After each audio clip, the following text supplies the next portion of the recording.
ఆస్వాదిస్తున్నాను. ఈ బడ్జెట్ను ప్రవేశపెట్టడం నాకు దక్కిన గౌరవంగా భావిస్తున్నాను. కానీ ఆర్థిక విధ్వంసకర పరిస్థితుల్లో బడ్జెట్ బుక్స్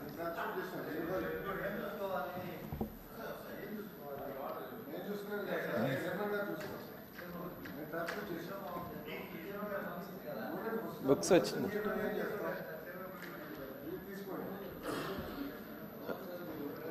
ఇవ్వండి, బుక్స్ ఇవ్వండి సార్, కంటిన్యూ చేయండి. కానీ ఆర్థిక విధ్వంసకర పరిస్థితుల్లో బడ్జెట్ ప్రవేశపెట్టడం అంటే ఎంతో క్లిష్టతరమైన అంశంగానే పరిగణిస్తున్నాం. క్లిష్టతరం అని ఎందుకు అంటున్నామంటే ప్రతి శాఖలోనూ ఆర్థిక అరాచకం చేశారు గత పాలకులు. దీంతో ఆయా శాఖల్లో లెక్కలను ఓ కొలికి తీసుకురావడానికి చాలా శ్రమించాల్సి వచ్చింది.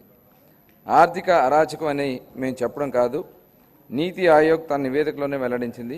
ఆంధ్రప్రదేశ్ రుణ సామర్థ్యం 0కు చేరుకుందని, అంటే మన రాష్ట్రం ఇక అప్పు తీసుకునే వీలు లేని స్థితికి చేరుకుందని వెల్లడించింది. అంటే భారతదేశంలో మొత్తంలో అప్పు తీసుకునే శక్తి లేని ఏకైక రాష్ట్రంగా మన రాష్ట్రం మిగిలింది. ఈ పరిస్థితుల్లో బడ్జెట్ను ఎలా రూపొందించాలని తలలు పట్టుకుంటున్న స్థితిలో ముఖ్యమంత్రి గారు చెప్పిన మాటలే మార్గదర్శకంగా నిలిచాయి.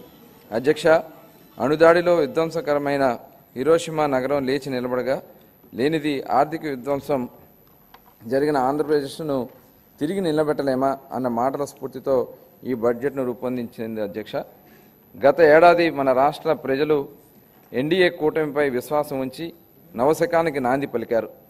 రాష్ట్ర ప్రజలు ఈ అపూర్వమైన తీర్పుతో రాష్ట్రాన్ని సరైన మార్గంలో నడిపించి వారి ఆకాంక్షలను నెరవేర్చాల్సిన గురుతర బాధ్యతను మా ప్రభుత్వానికి అప్పగించారు. ఈ ఏకపక్ష తీర్పు బ్రాండ్ ఆంధ్ర పునర్నిర్మాణంలో మా నిబద్ధతకు పునరుత్తేజం ఇచ్చింది. గత ప్రభుత్వం తమ 5 ఏళ్లను గుర్తుంచుకోవాలని, రాష్ట్ర విభజన తర్వాత మన రాష్ట్ర పౌరులు ఎంతో శ్రమకూర్చి ముందడుగు వేశారు. రాష్ట్ర విభజన తర్వాత అన్ని ఇబ్బందులు ఎదురైనా 2014-19 మధ్యకాలంలో మన రాష్ట్రం మునుపెన్నడూ చూడని 2 అంకెల వృద్ధిని సాధించడమే కాక ప్రజల ఆకాంక్షలు నెరవేర్చింది. అయితే 2019లో వచ్చిన ప్రభుత్వం రాష్ట్ర పురోభివృద్ధికి అడ్డుకట్ట వేసింది. వారి చర్యలతో రాష్ట్ర అభివృద్ధి పురోగమన బాట నుండి తిరోగమన బాట పట్టింది. ప్రజాస్వామ్య వ్యవస్థలు దెబ్బతిన్నాయి. పరిశ్రమలను రాష్ట్రం నుంచి తరిమేశారు. యువత దిక్కుతోచని స్థితిలో వెళ్ళింది. రాష్ట్ర ఆర్థిక వ్యవస్థ కుదేలైంది. ప్రజా సంక్షేమాన్ని మరిచి కక్ష సాధింపు రాజకీయాలు, ప్రతిపక్ష నోళ్లు మూయించడం పైనే గత ప్రభుత్వం దృష్టి సారించింది. ప్రజాస్వామ్యంలో ప్రభుత్వ మార్పు అనేది ఒక సాధారణమైన విషయం. అయితే గత 5 ఏళ్ల అవినీతి అసమర్థ పాలనలో ఎదుర్కొన్న కష్ట నష్టాల తర్వాత 2024 రాష్ట్ర ప్రజలు తమ జీవితాల గురించే కాకుండా వారి పిల్లల భవిష్యత్తు కూడా ఆలోచించి ఇచ్చినది ఈ అద్భుతమైన తీర్పు. 93% సీట్లు, 57% ఓట్లు, అసాధారణ మెజార్టీతో ప్రజలు వారి పిల్లల భవిష్యత్తు మరియు సంరక్షణ బాధ్యతలను మా ప్రభుత్వానికి అప్పగించారు. మా ప్రభుత్వం అధికారం చేపట్టిన తర్వాత మన రాష్ట్ర పరిస్థితులను సమీక్షించి లోతైన విశ్లేషణ జరిపి శ్వేతపత్రాల ద్వారా గత ప్రభుత్వం దుష్ట పరిపాలన బట్టబయలు చేసింది. తద్వారా మన రాష్ట్రం దిశానిర్దేశం లేకుండా అస్తవ్యస్తంగా ఉందని గుర్తించాము. మన రాష్ట్రంలోని సంస్థలన్నీ నాశనమయ్యాయి. ఆర్థిక వ్యవస్థ కుప్పకూలింది. అప్పులు భారీగా పెరిగాయి. మేం పాలనా పగ్గాలు చేపట్టే నాటికి మన రాష్ట్ర పరిస్థితి ఇదే. అధ్యక్ష, ఇలాంటి సంక్లిష్ట పరిస్థితుల్లో రాష్ట్ర పునర్నిర్మాణం ఎన్నో సవాళ్లతో కూడుకుని ఉంది. దీన్ని అధిగమించడానికి ఎంతో ధైర్యం, ఆశావహ దృక్పథం గల నాయకత్వం అవసరం. దార్శనికులు, సంస్కర్త, విధాన మార్గదర్శకులు మరియు అద్భుత మార్పుకు శ్రీకారం చుట్టగలిగిన గౌరవ ముఖ్యమంత్రి శ్రీ నారా చంద్రబాబు నాయుడు గారి నాయకత్వం వహించడం మన భావితరాల అదృష్టం. సవాళ్లను అధిగమించడంలో ఆయనే సాటి. 1995లో జీతాలు కూడా చెల్లించిన దయానీయమైన స్థితిలో మన రాష్ట్ర సతమవుతున్న సమయంలో గౌరవ ముఖ్యమంత్రి గారు తొలిసారి బాధ్యతలు చేపట్టారు. ప్రతి రంగంలోని అనేక సాహసోపేత నిర్ణయాలు మరియు సంస్కరణలు చేపట్టి నాటి రాష్ట్ర ఆర్థిక పరిస్థితులు చక్కదిద్దారు. మన గౌరవ ముఖ్యమంత్రి గారు నేడు 2024లో 4వసారి ముఖ్యమంత్రిగా బాధ్యతలు చేపట్టినప్పుడు కూడా ఇలాంటి పరిస్థితులు పునరావృతమైంది. గత పాలకులు జీతాలు కూడా సకాలంలో చెల్లించలేని స్థాయికి రాష్ట్ర ఆర్థిక పరిస్థితులు దిగజార్చారు. రాష్ట్రంలోని అన్ని అభివృద్ధి కార్యకలాపాలు నిలిచిపోవడంతో రాష్ట్ర ఆర్థిక వ్యవస్థ కుప్పకూలింది. ఇలాంటి పరిస్థితుల్లో బడ్జెట్ ప్రవేశపెట్టడం క్లిష్టతరమైంది. కౌటిల్యుడు అర్థశాస్త్రంలో చెప్పినట్లుగా సామాన్యుల సంతోషమే రాజు సంతోషం, వారి సంక్షేమమే ఆయన సంక్షేమం. రాజు తన వ్యక్తిగత ప్రయోజనాలు, సంక్షేమం మరియు ఎన్నడూ ఆలోచించకూడదు. ప్రజల ఆనందంలోనే తన ఆనందాన్ని పొందడానికి ఎల్లప్పుడూ ప్రయత్నించాలి. నందరాజు వంశపు దుర్మార్గపు పాలన తర్వాత సుసంపన్నమైన మరియు న్యాయమైన పరిపాలన స్థాపించడంలో చంద్రగుప్త మౌర్యుడికి కౌటిల్యుడు మార్గదర్శకం వహించినట్లే గత ప్రభుత్వం పాలనలో విధ్వంసకర విధానాల తర్వాత గౌరవనీయ ముఖ్యమంత్రి మన రాష్ట్రాన్ని పారదర్శకత, సంక్షేమం మరియు శాంతి భద్రతతో కూడిన పాలనతో ప్రగతి పదం వైపు నడిపిస్తున్నారు. మన రాష్ట్ర పునర్నిర్మాణం కోసం మన ముఖ్యమంత్రి గారు నిరంతరం శ్రమిస్తున్నారు. మన రాష్ట్రంలో లభ్యమవుతున్న మౌలిక సదుపాయాల అవసరాలను బేరీజు వేసి కొత్త ఆర్థిక వృద్ధి అవకాశాలను గుర్తించి కొత్త విధి విధానాలతో రాష్ట్ర పురోగమనాన్ని కావలసిన విధాన సంస్కరణలు తీసుకువచ్చారు. గౌరవ ముఖ్యమంత్రి శ్రీ నారా చంద్రబాబు నాయుడు గారు మన రాష్ట్ర అభివృద్ధి కోసం 1990వ దశకంలోనే విజన్ 2020 డాక్యుమెంట్ను రూపొందించారు. అప్పటి ప్రతిపక్షాలు ఈ ఆలోచన విమర్శించాయి. కానీ నేటి హైదరాబాద్ను చూసినట్టయితే వారి విజన్ సాకారమైంది. అదే ఆయన దార్శనికతకు, సామర్థ్యానికి నిదర్శనం. మళ్ళీ 2024 మరొక గొప్ప విజన్ను దిశానిర్దేశం చేస్తూ గౌరవ ముఖ్యమంత్రి గారు స్వర్ణాంధ్ర 2047కు శ్రీకారం చుట్టి రాష్ట్ర అభివృద్ధికి మార్గదర్శకం చేశారు. 15% పైగా రాష్ట్ర స్థూల దేశీయ ఉత్పత్తి జిఎస్డిపి వృద్ధి రేటును స్థిరంగా సాధించడం, తలసరి ఆదాయాన్ని పెంచడం, పేదరికాన్ని రూపుమాపడం ద్వారా అభివృద్ధి ఫలాలను అత్యంత అణగారిన వర్గాలకు అందించడమే దీని లక్ష్యం. మా ప్రభుత్వం స్వర్ణాంధ్ర 2047 దిశగా పనులను మొదలుపెట్టింది. ఇందులో భాగంగా పాత విధానాలలో లోపాలను సరిచేస్తూ నూతన ఇసుక విధానం, ఎక్సైజ్ విధానం, ఆంధ్రప్రదేశ్ పారిశ్రామిక అభివృద్ధి విధానం 4.0 లాంటి ఎన్నో విధానాలు తీసుకొచ్చింది. అప్పులు చేయడమే తప్ప అప్పులు తీర్చడాన్ని మరిచిన గత ప్రభుత్వం తప్పుడు విధానాలను సరిచేస్తున్నాం. ప్రభుత్వం కాంట్రాక్టర్లకు బ్లాక్ లిస్టులో పెట్టడం చూసాం. కానీ గత పాలకుల విధానాల వలన ఆంధ్రప్రదేశ్ ప్రభుత్వాన్నే కాంట్రాక్టర్లు బ్లాక్ లిస్టులో పెట్టిన పనులు చేయడానికి ముందుకు రాని పరిస్థితి ఏర్పడింది. ఈ దుస్థితి నుంచి రాష్ట్రాన్ని తప్పించాం. జూన్ 2024 నుండి రాష్ట్ర ఆర్థిక వ్యవహారాలను సమర్థవంతంగా నిర్వహించడం ద్వారా ప్రభుత్వాన్ని గాడిలో పెడుతున్న విధానాలను మచ్చుకు కొన్ని తెలియజేస్తున్నాం. జూన్ 12, 2024 నాటికి ఉన్న 23,556 కోట్ల రూపాయల బకాయిలను చెల్లించాం. అధ్యక్ష, గత ప్రభుత్వం 93 కేంద్ర ప్రాయోజిత పథకాలను నిలిపివేసింది. 93,371 కోట్ల రూపాయల బకాయిలను చెల్లించడం ద్వారా 74 పథకాలను మా ప్రభుత్వం పునఃప్రారంభించింది. దీనివలన కేంద్ర ప్రభుత్వం నుంచి మన రాష్ట్రానికి మరిన్ని నిధులు లభించాయి. నీటిపారుదల, రహదారులు మరియు ఇతర పనులకు సంబంధించి 12,735 కోట్ల రూపాయల బకాయిలను చెల్లించడం వల్ల రాష్ట్ర ఆర్థిక వ్యవస్థ పునరుత్తేజమైంది. పంచాయతీలు మరియు మున్సిపాలిటీలు బలోపేతం చేయడానికి 2,793 కోట్ల రూపాయల ఆర్థిక సంఘం నిధులను మా ప్రభుత్వం చెల్లించింది. ఎన్టీఆర్ భరోసా, ఎన్టీఆర్ వైద్య సేవ మరియు దీపం 2.0 పథకాలను 31,613 కోట్ల రూపాయలను మా ప్రభుత్వం విడుదల చేసింది. మన రాష్ట్ర అభివృద్ధికి ఎన్డీఏ కట్టుబడి ఉంది. గౌరవ ప్రధానమంత్రి నరేంద్ర మోడీ గారి సహకారంతో పోలవరం నీటిపారుదల ప్రాజెక్టు మరియు అమరావతి రాజధాని ప్రాజెక్టులకు మా ప్రభుత్వం మళ్లీ పట్టాలు ఎక్కించగలిగింది. 2023-24 ఆర్థిక సంవత్సరంలో మూలధన పెట్టుబడుల కోసం కేంద్ర ప్రభుత్వం రాష్ట్రాలకు అందించే ప్రత్యేక సహాయంలో మన ఖర్చులు కేవలం 4,090 కోట్ల రూపాయలు మాత్రమే. 2024-25 ఆర్థిక సంవత్సరంలో మన రాష్ట్రానికి గణనీయంగా 7,200 కోట్ల రూపాయల మేర కేటాయింపులు జరిగాయని గౌరవ సభకు తెలియజేయడానికి ఎంతో సంతోషిస్తున్నాను. మార్చి 31, 2025 నాటికి ఈ కేటాయింపులు మరింత పెరిగే అవకాశం ఉంది. మా ప్రభుత్వం పాలనా పగ్గాలు చేపట్టాక రాష్ట్ర ఆర్థిక వృద్ధి మళ్లీ గాడిలో పడింది. 2024-25 ఆర్థిక సంవత్సరానికి మొదటి ముందస్తు అంచనాల ప్రకారం రాష్ట్ర స్థూల దేశీయ ఉత్పత్తి జిఎస్డిపి 12.94% వృద్ధి చెందింది. అన్ని ముఖ్యమైన రంగాలలో మరింత బలోపేతం పుంజుకున్నాయి. వీటిలో వ్యవసాయం మరియు అనుబంధ రంగాలు 15.86%, పరిశ్రమలు 6.1% వృద్ధిని సాధించగా సేవల రంగంలో 11.70% వృద్ధిని సాధించగలిగాయి. జూన్ 2024 నుంచి అతి తక్కువ సమయంలోనే మా ప్రభుత్వం మేనిఫెస్టోలో ఇచ్చిన ఈ క్రింది ప్రధాన హామీలు నెరవేర్చింది. ఎన్టీఆర్ భరోసా పెన్షన్లను నెలకు 4,000 రూపాయలు పెంచడం జరిగింది. పేదల కోసం 204 అన్నా క్యాంటీన్లను ఏర్పాటు చేయడం జరిగింది. దీపం 2.0 పథకం కింద ఉచిత సిలిండర్లు ఇవ్వడం జరుగుతోంది. అర్చకులకు, ఇమాంలు మరియు మౌజంలకు గౌరవ వేతనం పెంచడం జరిగింది. 16,347 ఉపాధ్యాయుల నియామక ప్రక్రియకు మా ప్రభుత్వం శ్రీకారం చుట్టింది.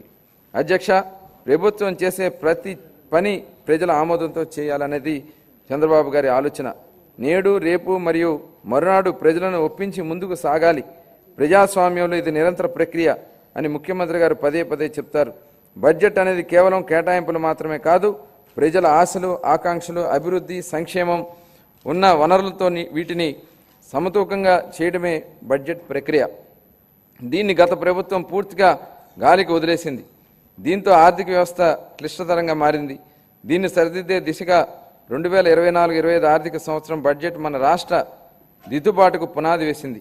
ఇప్పుడు మా ప్రభుత్వం ప్రతి రూపాయిని లెక్కించి, ప్రతి శాఖలో లోతుగా చర్చించి, ప్రతి అవసరాన్ని గుర్తించి, వారి భవిష్యత్ సవాళ్లకు విశ్లేషించి 2025-26 బడ్జెట్ను రూపొందించాం. అధ్యక్ష, గౌరవ ముఖ్యమంత్రి శ్రీ నారా చంద్రబాబు నాయుడు గారు సూచనలకు అనుగుణంగా శాఖల వారి కేటాయింపులు గౌరవ సభకు ప్రతిపాదిస్తున్నాను. వ్యవసాయం మరియు అనుబంధ రంగాలు. ప్రముఖ వ్యవసాయ శాస్త్రవేత్త డాక్టర్ ఎంఎస్ స్వామినాథన్ గారి మాటలు నాకు గుర్తుకొస్తున్నాయి. వ్యవసాయం గాడి తప్పితే మరేదీ సక్రమంగా సాగడానికి అవకాశం ఉండదు. మన రాష్ట్రం వ్యవసాయ రంగంలో 62% జనాభాకు ఆసరాగా ఉంటూ మన ఆర్థిక వ్యవస్థకు వెన్నెముకగా నిలుస్తోందన్నది వాస్తవం. వ్యవసాయ రంగం ఎంతో ప్రాముఖ్యత కలిగి ఉన్నప్పటికీ ఈ రంగానికి సంబంధించిన అనేక కీలక పథకాలను అమలు చేయడంలో గత ప్రభుత్వం పూర్తిగా విఫలమైంది. వివిధ వ్యవసాయ పథకాల కింద చెల్లించవలసిన 5,510 కోట్ల రూపాయల బకాయిలను గత ప్రభుత్వం చెల్లించలేదు. వీటిలో 693 కోట్ల రూపాయల బకాయిలను మా ప్రభుత్వం చెల్లించింది. రాష్ట్రీయ కృషి వికాస యోజన కింద చేపట్టే డ్రిప్ ఇరిగేషన్ పథకాన్ని గత ప్రభుత్వం కొన్ని సంవత్సరాలుగా అమలు చేయలేదు. అసలు డ్రిప్ ఇరిగేషన్ ప్రాజెక్టుకు ఉన్న ప్రాధాన్యత గత పాలకులకు ఏం తెలుసు అధ్యక్ష? డ్రిప్ ఇరిగేషన్ అనేది ఈ దేశంలోనే లేని రోజుల్లో దాని ప్రాధాన్యతను గుర్తించిన నాయకుడిని చూశాం. దేశం అంతటా డ్రిప్ ఇరిగేషన్ ఉన్న ఈ రోజుల్లో దాన్ని నిర్లక్ష్యం చేసిన గత పాలకుడిని చూశాం. ఈ సందర్భంగా డ్రిప్ ఇరిగేషన్ ఈ దేశంలోనే తొలి అడుగు ఎలా పెట్టిందనేది ఈ తరానికి తెలియజెప్పాల్సి ఉంది. అధ్యక్ష, డ్రిప్ ఇరిగేషన్ గురించి ఎవరు ఆలోచన చేయని 90వ దశకంలో ఇజ్రాయెల్ టెక్నాలజీని రాష్ట్రానికి తేవాలన్నారు చంద్రబాబు నాయుడు గారు. అధ్యయనానికి ఇజ్రాయెల్కి వెళ్లిన కమిటీలో నేను సభ్యుడిగా ఉన్నాను. అధ్యక్ష, 3 IAS అధికారులను నన్ను సభ్యుడిగా ఈ కమిటీకి నియమించారు. నాటి ఉమ్మడి రాష్ట్ర ముఖ్యమంత్రి చంద్రబాబు నాయుడు గారి సూచన మేరకు దాన్ని అధ్యయనం చేసి అందించిన నివేదిక ఆధారంగా దేశంలోనే తొలిసారి ఉమ్మడి రాష్ట్రంలో డ్రిప్ ఇరిగేషన్ పైలట్ ప్రాజెక్టును ప్రారంభించాం. దీనిపై నాటి కాంగ్రెస్ పార్టీ అవహేళన చేసింది. ఆ తర్వాత డ్రిప్ ఇరిగేషన్ జాతీయ స్థాయిలో వేసిన టాస్క్ ఫోర్స్కు అనేక నేతృత్వం వహించారు. ఇవాళ డ్రిప్ లేని రాష్ట్రం లేదు, పొలం లేదు. వాట్ చంద్రబాబు నాయుడు గారు, thanks today, national thinks tomorrow. Chandrababu Naidu గారు ఇవాళ ఏం ఆలోచిస్తారో దేశం రేపు అదే ఆలోచిస్తున్న దానికి ఇంతకంటే నిదర్శనం ఏం కావాలి అధ్యక్ష? ఇలాంటి డ్రిప్ ఇరిగేషన్ గత ప్రభుత్వం పూర్తిగా నిర్లక్ష్యం చేసింది. కేంద్ర ప్రభుత్వం డ్రిప్ ఇరిగేషన్ పథకం కోసం విడుదల చేసిన 616 కోట్ల రూపాయలను గత ప్రభుత్వం దాಳಿ మళ్లించింది. మా ప్రభుత్వం ఏర్పడిన తర్వాత డ్రిప్ ఇరిగేషన్ కోసం 176 కోట్ల రూపాయలను విడుదల చేసి అదనంగా 85,000 హెక్టార్లకు డ్రిప్ ఇరిగేషన్ కింద తీసుకురావడానికి మా ప్రభుత్వం అనుమతులు ఇచ్చింది. జీవితంలో ఒక్కసారైనా డాక్టర్, లాయర్, పోలీస్ మరియు బోధకుడు అవసరమని చెబుతూ ఉంటారు. కానీ రైతు ప్రతిరోజు అవసరం, 3 పూటల అవసరం. కాబట్టి అలాంటి అన్నదాతలను ప్రగాఢ కృతజ్ఞతాభావంతో మేము మరో సూపర్ 6 హామీని నెరవేర్చడానికి సిద్ధమవుతున్నామని తెలియజేయడానికి ఎంతో సంతోషంగా ఉంది.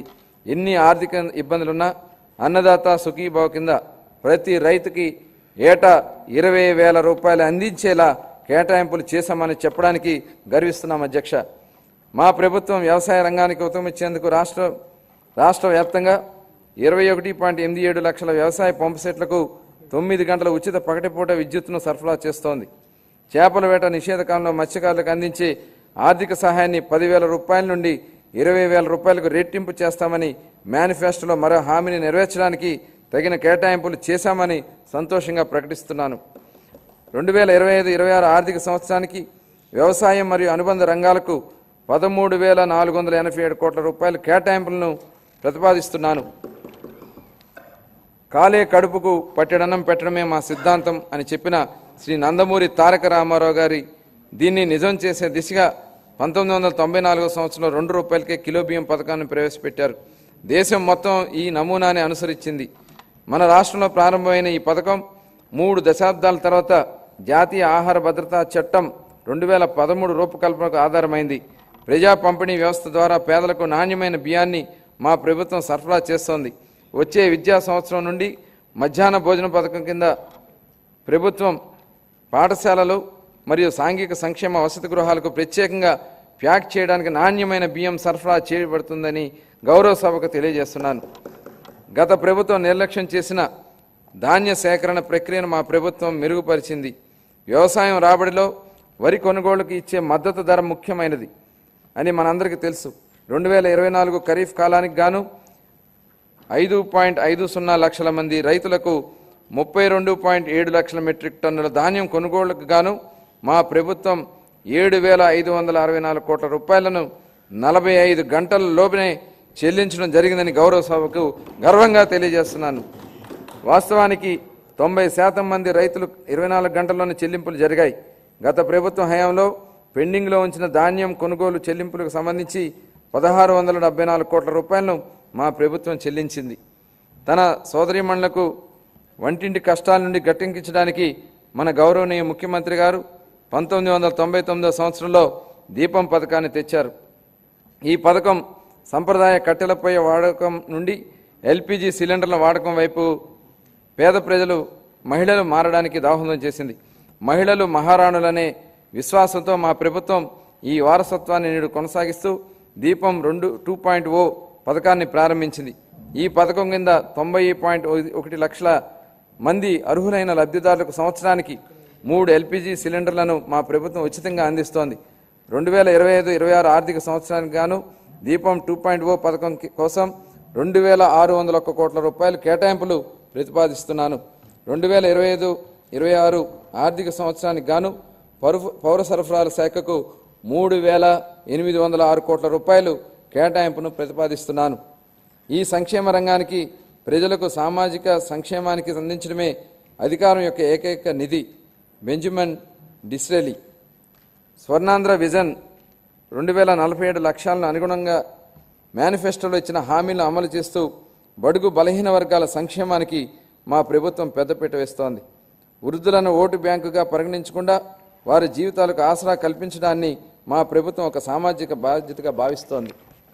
మన గౌరవ ముఖ్యమంత్రి గారు సామాజిక భద్రతను ఆర్థిక కోణంలో కాకుండా మానవతా దృక్పథంతో చూస్తూ లక్షల కుటుంబాలకు పెద్ద కొడుకుగా మారి 35 రూపాయలతో ప్రారంభమైన పెన్షన్లను ఎన్టీఆర్ భరోసా పెన్షన్ల పేరుతో 4,000 రూపాయలకు పెంచడం జరిగింది. దేశంలోనే అత్యధిక సామాజిక భద్రతా పెన్షన్లు ఇస్తున్న రాష్ట్రం మన రాష్ట్రమే. మేనిఫెస్టోలో ఇచ్చిన హామీల మేరకు ఎన్టీఆర్ భరోసా పథకంలో భాగంగా మా ప్రభుత్వం పెన్షన్లను వివిధ భాగాలుగా 4,000 రూపాయల నుండి 15,000 రూపాయల వరకు లబ్ధిదారులకు అందిస్తూ నిజమైన సంక్షేమానికి ఆదర్శంగా నిలుస్తోంది. షెడ్యూల్ కులాలు మరియు తెగల విద్యార్థుల విద్యా సామాజిక భద్రత మరియు ఆర్థిక సాధికారతలపై మా ప్రభుత్వం దృష్టి సారించి వారి కోసం ఫ్రీ మెట్రిక్ మరియు పోస్ట్ మెట్రిక్ ఉపకార వేతనాలను అందిస్తోంది. మా ప్రభుత్వం మొత్తం 27.39 లక్షల మంది షెడ్యూల్ తెగల సామాజిక ఆర్థిక అభివృద్ధికి కట్టుబడి ఉంది. వీరిలో 4.93 లక్షల మంది బలహీన గిరిజనులే. పీవీటీజీ మా ప్రభుత్వం ఐటీడీఏ ప్రాంతాల్లో గిరిజనుల విద్య, వైద్యం, మౌలిక సదుపాయాలు, జీవనోపాధి, నైపుణ్యాభివృద్ధి, స్వయం ఉపాధి వంటి వివిధ రంగాల్లో సంక్షేమం మరియు అభివృద్ధి కార్యక్రమాలను అమలు చేయడం ద్వారా వారి ఉన్నతికి దోహదపడుతోంది. ఇమాంలు మరియు మౌజంలకు గౌరవ వేతనంగా ఇవ్వాల్సిన 90 కోట్ల రూపాయలను ఒక సంవత్సరం పాటు గత ప్రభుత్వం చెల్లించలేదు. మా ప్రభుత్వం వచ్చిన తర్వాత వారికి గౌరవ వేతనాన్ని నెలకు 15,000 రూపాయల చొప్పున చెల్లించాం. నిర్వీర్యమైన వక్ఫ్ బోర్డును పునరుద్ధరించాం. మద్యం లైసెన్స్లో 10% కళ్ళు గీత కార్మికులకు కేటాయించడం జరిగింది అధ్యక్ష. ధూపదీప నైవేద్యాలకు 10,000 మరియు అర్చకులకు కనీస గౌరవవేతనాన్ని 15,000కు పెంచాం. అంతేకాకుండా పేదలపైన భారాన్ని తగ్గించడానికి దారిద్ర్యరేఖను దిగునున్న ఎస్సీ ఎస్టీ కుటుంబాలకు నెలకు 200 యూనిట్లు ఉచిత విద్యుత్ మా ప్రభుత్వం అందిస్తోంది. అలాగే దారిద్ర్యరేఖ దిగునున్న వెనుకబడిన తరగతులకు చెందిన చేనేత అన్నలకు, నాయి బ్రాహ్మణుల సెలూన్లకు ఉచితంగా విద్యుత్తును అందిస్తున్నాం. చేతి వృత్తులు, హస్త కళాకారులు మరియు సంప్రదాయ వృత్తుల వారికి గతంలో అండగా నిలిచిన ఆదరణ పథకాన్ని పునఃప్రారంభిస్తున్నాం. ఈ పథకం అందించే ఆధునిక పనిముట్లు మరియు ఉపకరణాల వినియోగంతో ఉత్పాదక పెరిగి స్థిరమైన ఆదాయం పొందడానికి దోహదపడుతుంది. 2025-26 ఆర్థిక సంవత్సరానికి షెడ్యూల్ కులాల సంక్షేమం కోసం 20,281 కోట్ల రూపాయలు, షెడ్యూల్ తెగల కోసం 8,159 కోట్ల రూపాయలు, వెనుకబడిన వర్గాల సంక్షేమం కోసం 47,456 కోట్ల రూపాయలు, అల్పసంఖ్యాక వర్గాల సంక్షేమం కోసం 5,434 కోట్ల రూపాయలు కేటాయింపులను ప్రతిపాదిస్తున్నాను.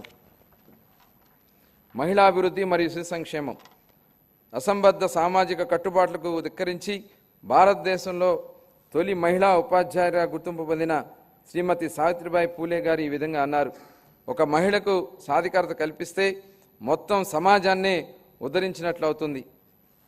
మా నాయకుడు గౌరవ ముఖ్యమంత్రి శ్రీ నారా చంద్రబాబు నాయుడు గారు ఈ సిద్ధాంతాన్ని దృఢంగా విశ్వసించి స్వయం సహాయక సంఘాల ద్వారా మహిళలకు సాధికారత కల్పించిన మొదటి వ్యక్తి.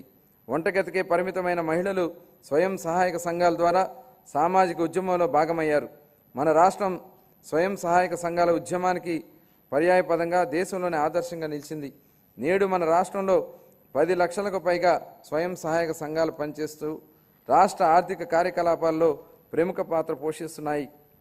స్వయం సహాయక సంఘాల ద్వారా సాధించిన ఈ సాధికారత ఎంతగా ఉందంటే రాష్ట్ర సంక్షేమ విధానాలు మరియు రాజకీయాలను ప్రభావితం చేసే శక్తిగా డ్వాక్రా వ్యవస్థ రూపొందించింది. శ్రీనిధికి కేటాయించిన నిధుల్లో 750 కోట్ల రూపాయలను గత ప్రభుత్వం పక్కదారి పట్టించి మహిళా స్వయం సహాయక సంఘాల సభ్యుల ఆర్థిక సాధికారత ఎంతో విఘాతం కలిగించింది.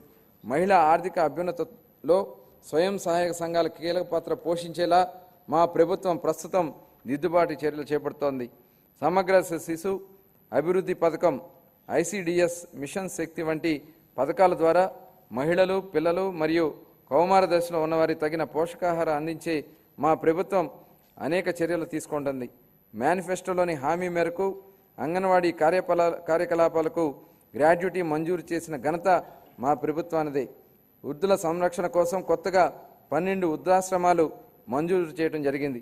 2025-26 ఆర్థిక సంవత్సరానికి గాను మహిళలు, పిల్లలు, దివ్యాంగులు మరియు వృద్ధుల సంక్షేమ శాఖకు 4,332 కోట్ల రూపాయలు కేటాయింపునకు ప్రతిపాదిస్తున్నాను. నైపుణ్యాభివృద్ధి గురించి మన గౌరవనీయ ముఖ్యమంత్రి గారి మాటల్లో, జ్ఞాన ఆధారిత ఆర్థిక వ్యవస్థలో నిరంతరం నైపుణ్యాలను మెరుగుపరుచుకోవడం చాలా కీలకం.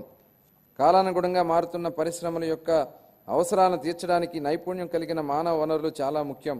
మా ప్రభుత్వం శ్రామిక జనాభా నైపుణ్యాలను పెంచి అంచనా వేసి అభివృద్ధి చెందుతున్న పరిశ్రమల అవసరాల అనుగుణంగా వారిని తయారు చేసే దిశగా నైపుణ్య గణన జరుగుతోంది. స్థానిక పరిశ్రమల డిమాండ్ తీర్చడానికి నిరుద్యోగ యువతకు మరియు కళాశాల డ్రాప్అవుట్లను శిక్షణ ఇచ్చేందుకు 83 ప్రభుత్వ పారిశ్రామిక శిక్షణా సంస్థలు, ITIల్లో నైపుణ్య కేంద్రాలను, స్కిల్ హబ్స్లను ఏర్పాటు చేయడం జరుగుతోంది. ప్రధానమంత్రి జన వికాస్ కార్యక్రమం కింద అల్పసంఖ్యాక వర్గాల వారి కోసం ప్రత్యేకంగా 4 కొత్త పారిశ్రామిక శిక్షణా సంస్థలను ఏర్పాటు చేయడానికి ఇప్పటికే ప్రతిపాదన చేయడం జరిగింది. 2025-26 ఆర్థిక సంవత్సరానికి నైపుణ్యాభివృద్ధి మరియు శిక్షణా శాఖకు 1,228 కోట్ల రూపాయలు కేటాయింపును ప్రతిపాదిస్తున్నాను. పాఠశాల విద్య. గత ప్రభుత్వం దుర్మార్గపు పాలనా కాలంలో రాష్ట్ర విద్యా వ్యవస్థపై దృష్టి సారించకపోవడం, నిర్లక్ష్యం మరియు తప్పుడు విధానాల వలన మన రాష్ట్రంలో 2.43 లక్షల మంది విద్యార్థులు బడి మానివేయడంతో వారి భవిష్యత్తు ప్రమాదంలోకి నెట్టివేయబడింది. ఇలాంటి పరిస్థితుల్లో విద్యా వ్యవస్థను చక్కదిద్దే అత్యంత కఠినమైన బాధ్యతను మంత్రి నారా లోకేష్ గారు తన భుజస్కంధాల మీద వేసుకున్నారు. నేటి బాలలే రేపటి పౌరులనే భావనతో విద్యా వ్యవస్థను ప్రక్షాళన చేయడం మొదలుపెట్టారు. రిజల్ట్ ఓరియంటెడ్ ఎడ్యుకేషన్పై దృష్టి సారించి ఆర్టిఫిషియల్ ఇంటెలిజెన్స్ వంటి టెక్నాలజీలను ప్రధాన పాఠ్యాంశాలుగా తీసుకురావడానికి ఆయన చేసిన ప్రయత్నాల్లో మన పిల్లలు ప్రపంచ స్థాయిలో పోటీపడి రాణించడానికి సిద్ధమవుతున్నారు. సమాజానికి విద్య ఎంత అవసరమో చైనీయుల సామెత ద్వారా వ్యక్తీకరించబడింది. మీరు సంవత్సరానికి ప్రణాళిక వేస్తే వరి నాటండి, దశాబ్దానికి ప్రణాళిక వేస్తే చెట్లు నాటండి, జీవితకాలానికి ప్రణాళిక వేస్తే ప్రజలకు విద్య నేర్పండి. పిల్లలకు విద్య అందించడం తల్లిదండ్రులు భారం కాకూడదని మా ప్రభుత్వం బలంగా విశ్వసిస్తోంది. ఏ కారణం చేతనో ఏ బిడ్డ విద్యకు దూరం కాకూడదని విశ్వసిస్తున్నాము. ప్రతి తల్లి తన పిల్లలను పాఠశాలకు పంపేలా ప్రోత్సహించే లక్ష్యంతో మరో సూపర్ 6 హామీని అమలుపరిచే దిశగా తల్లికి వందనం పథకాన్ని ప్రారంభిస్తున్నాం. 2025-26 విద్యా సంవత్సరం నుంచి ఈ పథకం కింద 15,000 రూపాయల ఆర్థిక సహాయం అందించనున్నాము. చదువుకునే ప్రతి విద్యార్థి తల్లికి ఈ పథకాన్ని అందించడానికి కేటాయింపులు జరుపుతున్నాం. ఈ పథకం ప్రభుత్వం మరియు ప్రైవేట్ పాఠశాలలో 1 నుండి 12వ తరగతి వరకు చదువుతున్న పిల్లలకు వర్తిస్తుంది. అదేవిధంగా సర్వేపల్లి రాధాకృష్ణ విద్యా మిత్ర పథకం ద్వారా 35.69 లక్షల మంది విద్యార్థులకు ఉచితంగా పుస్తకాలు, యూనిఫామ్లు, డొక్కా సీతమ్మ మధ్యాహ్న బడి భోజన పథకం ద్వారా విద్యార్థులకు పౌష్టికాహారం అందిస్తున్నాం. ఉపాధ్యాయులకు స్నేహపూర్వక వాతావరణంలో కూడిన విద్యా వ్యవస్థ కోసం గౌరవనీయ మానవ వనరుల అభివృద్ధి శాఖ మంత్రి నారా లోకేష్ గారు చొరవతో మా ప్రభుత్వం అన్ని ప్రభుత్వ పాఠశాలలకు ఉచిత విద్యుత్తును అందించాలని నిర్ణయించిందని గౌరవ సభకు ఎంతో సంతోషంగా ప్రకటిస్తున్నాను. ఇది స్థానిక సంస్థలపై ఆర్థిక భారాన్ని తగ్గించడమే కాక ఉపాధ్యాయులు మరియు విద్యార్థులకు ఒత్తిడి లేని వాతావరణాన్ని కల్పిస్తుంది. 2025-26 ఆర్థిక సంవత్సరానికి పాఠశాల విద్యాశాఖ 31,805 కోట్ల రూపాయలు కేటాయింపునకు ప్రతిపాదిస్తున్నాను. ఉన్నత విద్య భవిష్యత్ సవాళ్లకు విద్యార్థులకు సిద్ధం చేయడం మరియు అందరికీ సమాన అవకాశాలు కల్పించడం కోసం బలమైన సమ్మిళిత ఉన్నత విద్యా వ్యవస్థను పునరుద్ధరించడానికి ప్రభుత్వం అంకితభావంతో ఉంది. ఈ కార్యక్రమం కింద మల్టీ డిసిప్లినరీ విద్య మరియు పరిశోధన, విశ్వవిద్యాలయాల స్థాపన, పాలిటెక్నిక్ విద్యలో క్రెడిట్ ఆధారిత వ్యవస్థను ప్రవేశపెట్టడం, అధునాతన తరగతి గదులు, ప్రయోగశాలలు, డిజిటల్ లైబ్రరీలతో విద్యాలయాలను ఆధునీకరించడం వంటి కీలక నిర్ణయాల ద్వారా మన విద్యార్థులను అంతర్జాతీయ ప్రణాళికలకు అనుగుణంగా తయారు చేస్తున్నాము. ప్రపంచవ్యాప్తంగా ఉన్న ప్రముఖ 100 విశ్వవిద్యాలయాల్లో మన రాష్ట్ర విశ్వవిద్యాలయాన్ని నిలపడమే లక్ష్యంగా పెట్టుకున్నాము. 2025-26 ఆర్థిక సంవత్సరానికి గాను ఉన్నత విద్యాశాఖ 2,506 కోట్ల రూపాయలు కేటాయింపునకు ప్రతిపాదిస్తున్నాను. ఆరోగ్య రంగం గత ప్రభుత్వం పాలనలో ఆరోగ్య రంగం పూర్తిగా నిర్లక్ష్యానికి గురైన విషయాన్ని మనం చూసాం. అధ్యక్ష, సకాలంలో చెల్లింపులు చేయకపోవడంతో మందుల కొరత, సౌకర్యాల కొరత, సేవల కొరకు కారణమైంది. అధ్యక్ష, వైద్య రంగంలో దాదాపు 6,400 కోట్ల రూపాయలు బకాయిలను వారసత్వంగా ఇచ్చారు. అధ్యక్ష, దీనికి 1,624 కోట్ల రూపాయలను చెల్లించి తిరిగి గాడిలో పెట్టే ప్రయత్నాన్ని ప్రారంభించాం. నిర్లక్ష్యానికి గురైన వైద్య రంగాన్ని గాడిలో పెట్టేందుకు గాను ఈ శాఖకు సంబంధించి ప్రజా ఆరోగ్యానికి సంబంధించి మేనిఫెస్టోలో ఇచ్చిన హామీలను అమలు చేస్తున్నాం. దీంట్లో భాగంగానే ఇప్పటికి ఉన్న ఎన్టీఆర్ వైద్య సేవ పథకానికి తోడుగా ప్రతి కుటుంబానికి నాణ్యమైన వైద్య సేవలు అందించేందుకు పేద మధ్య తరగతి ప్రజలకు ఆసుపత్రులకు వెళ్లిన వెంటనే ఎలాంటి ఇబ్బందులు లేకుండా కార్పొరేట్ వైద్యం అందేలా పథకాన్ని రూపొందించాం. దీనిలో భాగంగా ప్రతి కుటుంబానికి 25 లక్షల రూపాయల ఆరోగ్య బీమా పథకం అందుబాటులోకి తీసుకువచ్చేందుకు మా ప్రభుత్వం ప్రణాళిక చేపట్టింది. ఈ ఏడాదిలోనే ఈ పథకాన్ని అమల్లోకి తేనున్నాం. దీంతో పాటు ఆసుపత్రిలో మందుల సరఫరా, మెరుగైన వైద్య సేవలు, పారిశుద్ధ్యం వంటి ఇప్పటికే చేపడుతున్నాం. అధ్యక్ష, 2025-26 ఆర్థిక సంవత్సరానికి వైద్య ఆరోగ్యం మరియు కుటుంబ సంక్షేమ శాఖకు 19,264 కోట్ల రూపాయలు కేటాయింపులు ప్రతిపాదిస్తున్నాను. పంచాయతీరాజ్ మరియు గ్రామీణాభివృద్ధి గ్రామాల శక్తి సంపన్నమైన స్వయం సమృద్ధి మరియు సాధికారులతో తొలతూగిపోతే దేశాభివృద్ధి అసంపూర్తిగానే ఉండిపోతుంది. దీనదయాళ్ ఉపాధ్యాయ్ గ్రామీణ ప్రాంతాల అవసరాలను తీర్చాల్సిన బాధ్యతను గత ప్రభుత్వం విస్మరించింది. రహదారులను, త్రాగునీరు వంటి కనీస అవసరాలను పొందడం ప్రజల హక్కు అయినప్పటికీ గత ప్రభుత్వం వీటిపై దృష్టి పెట్టలేదు.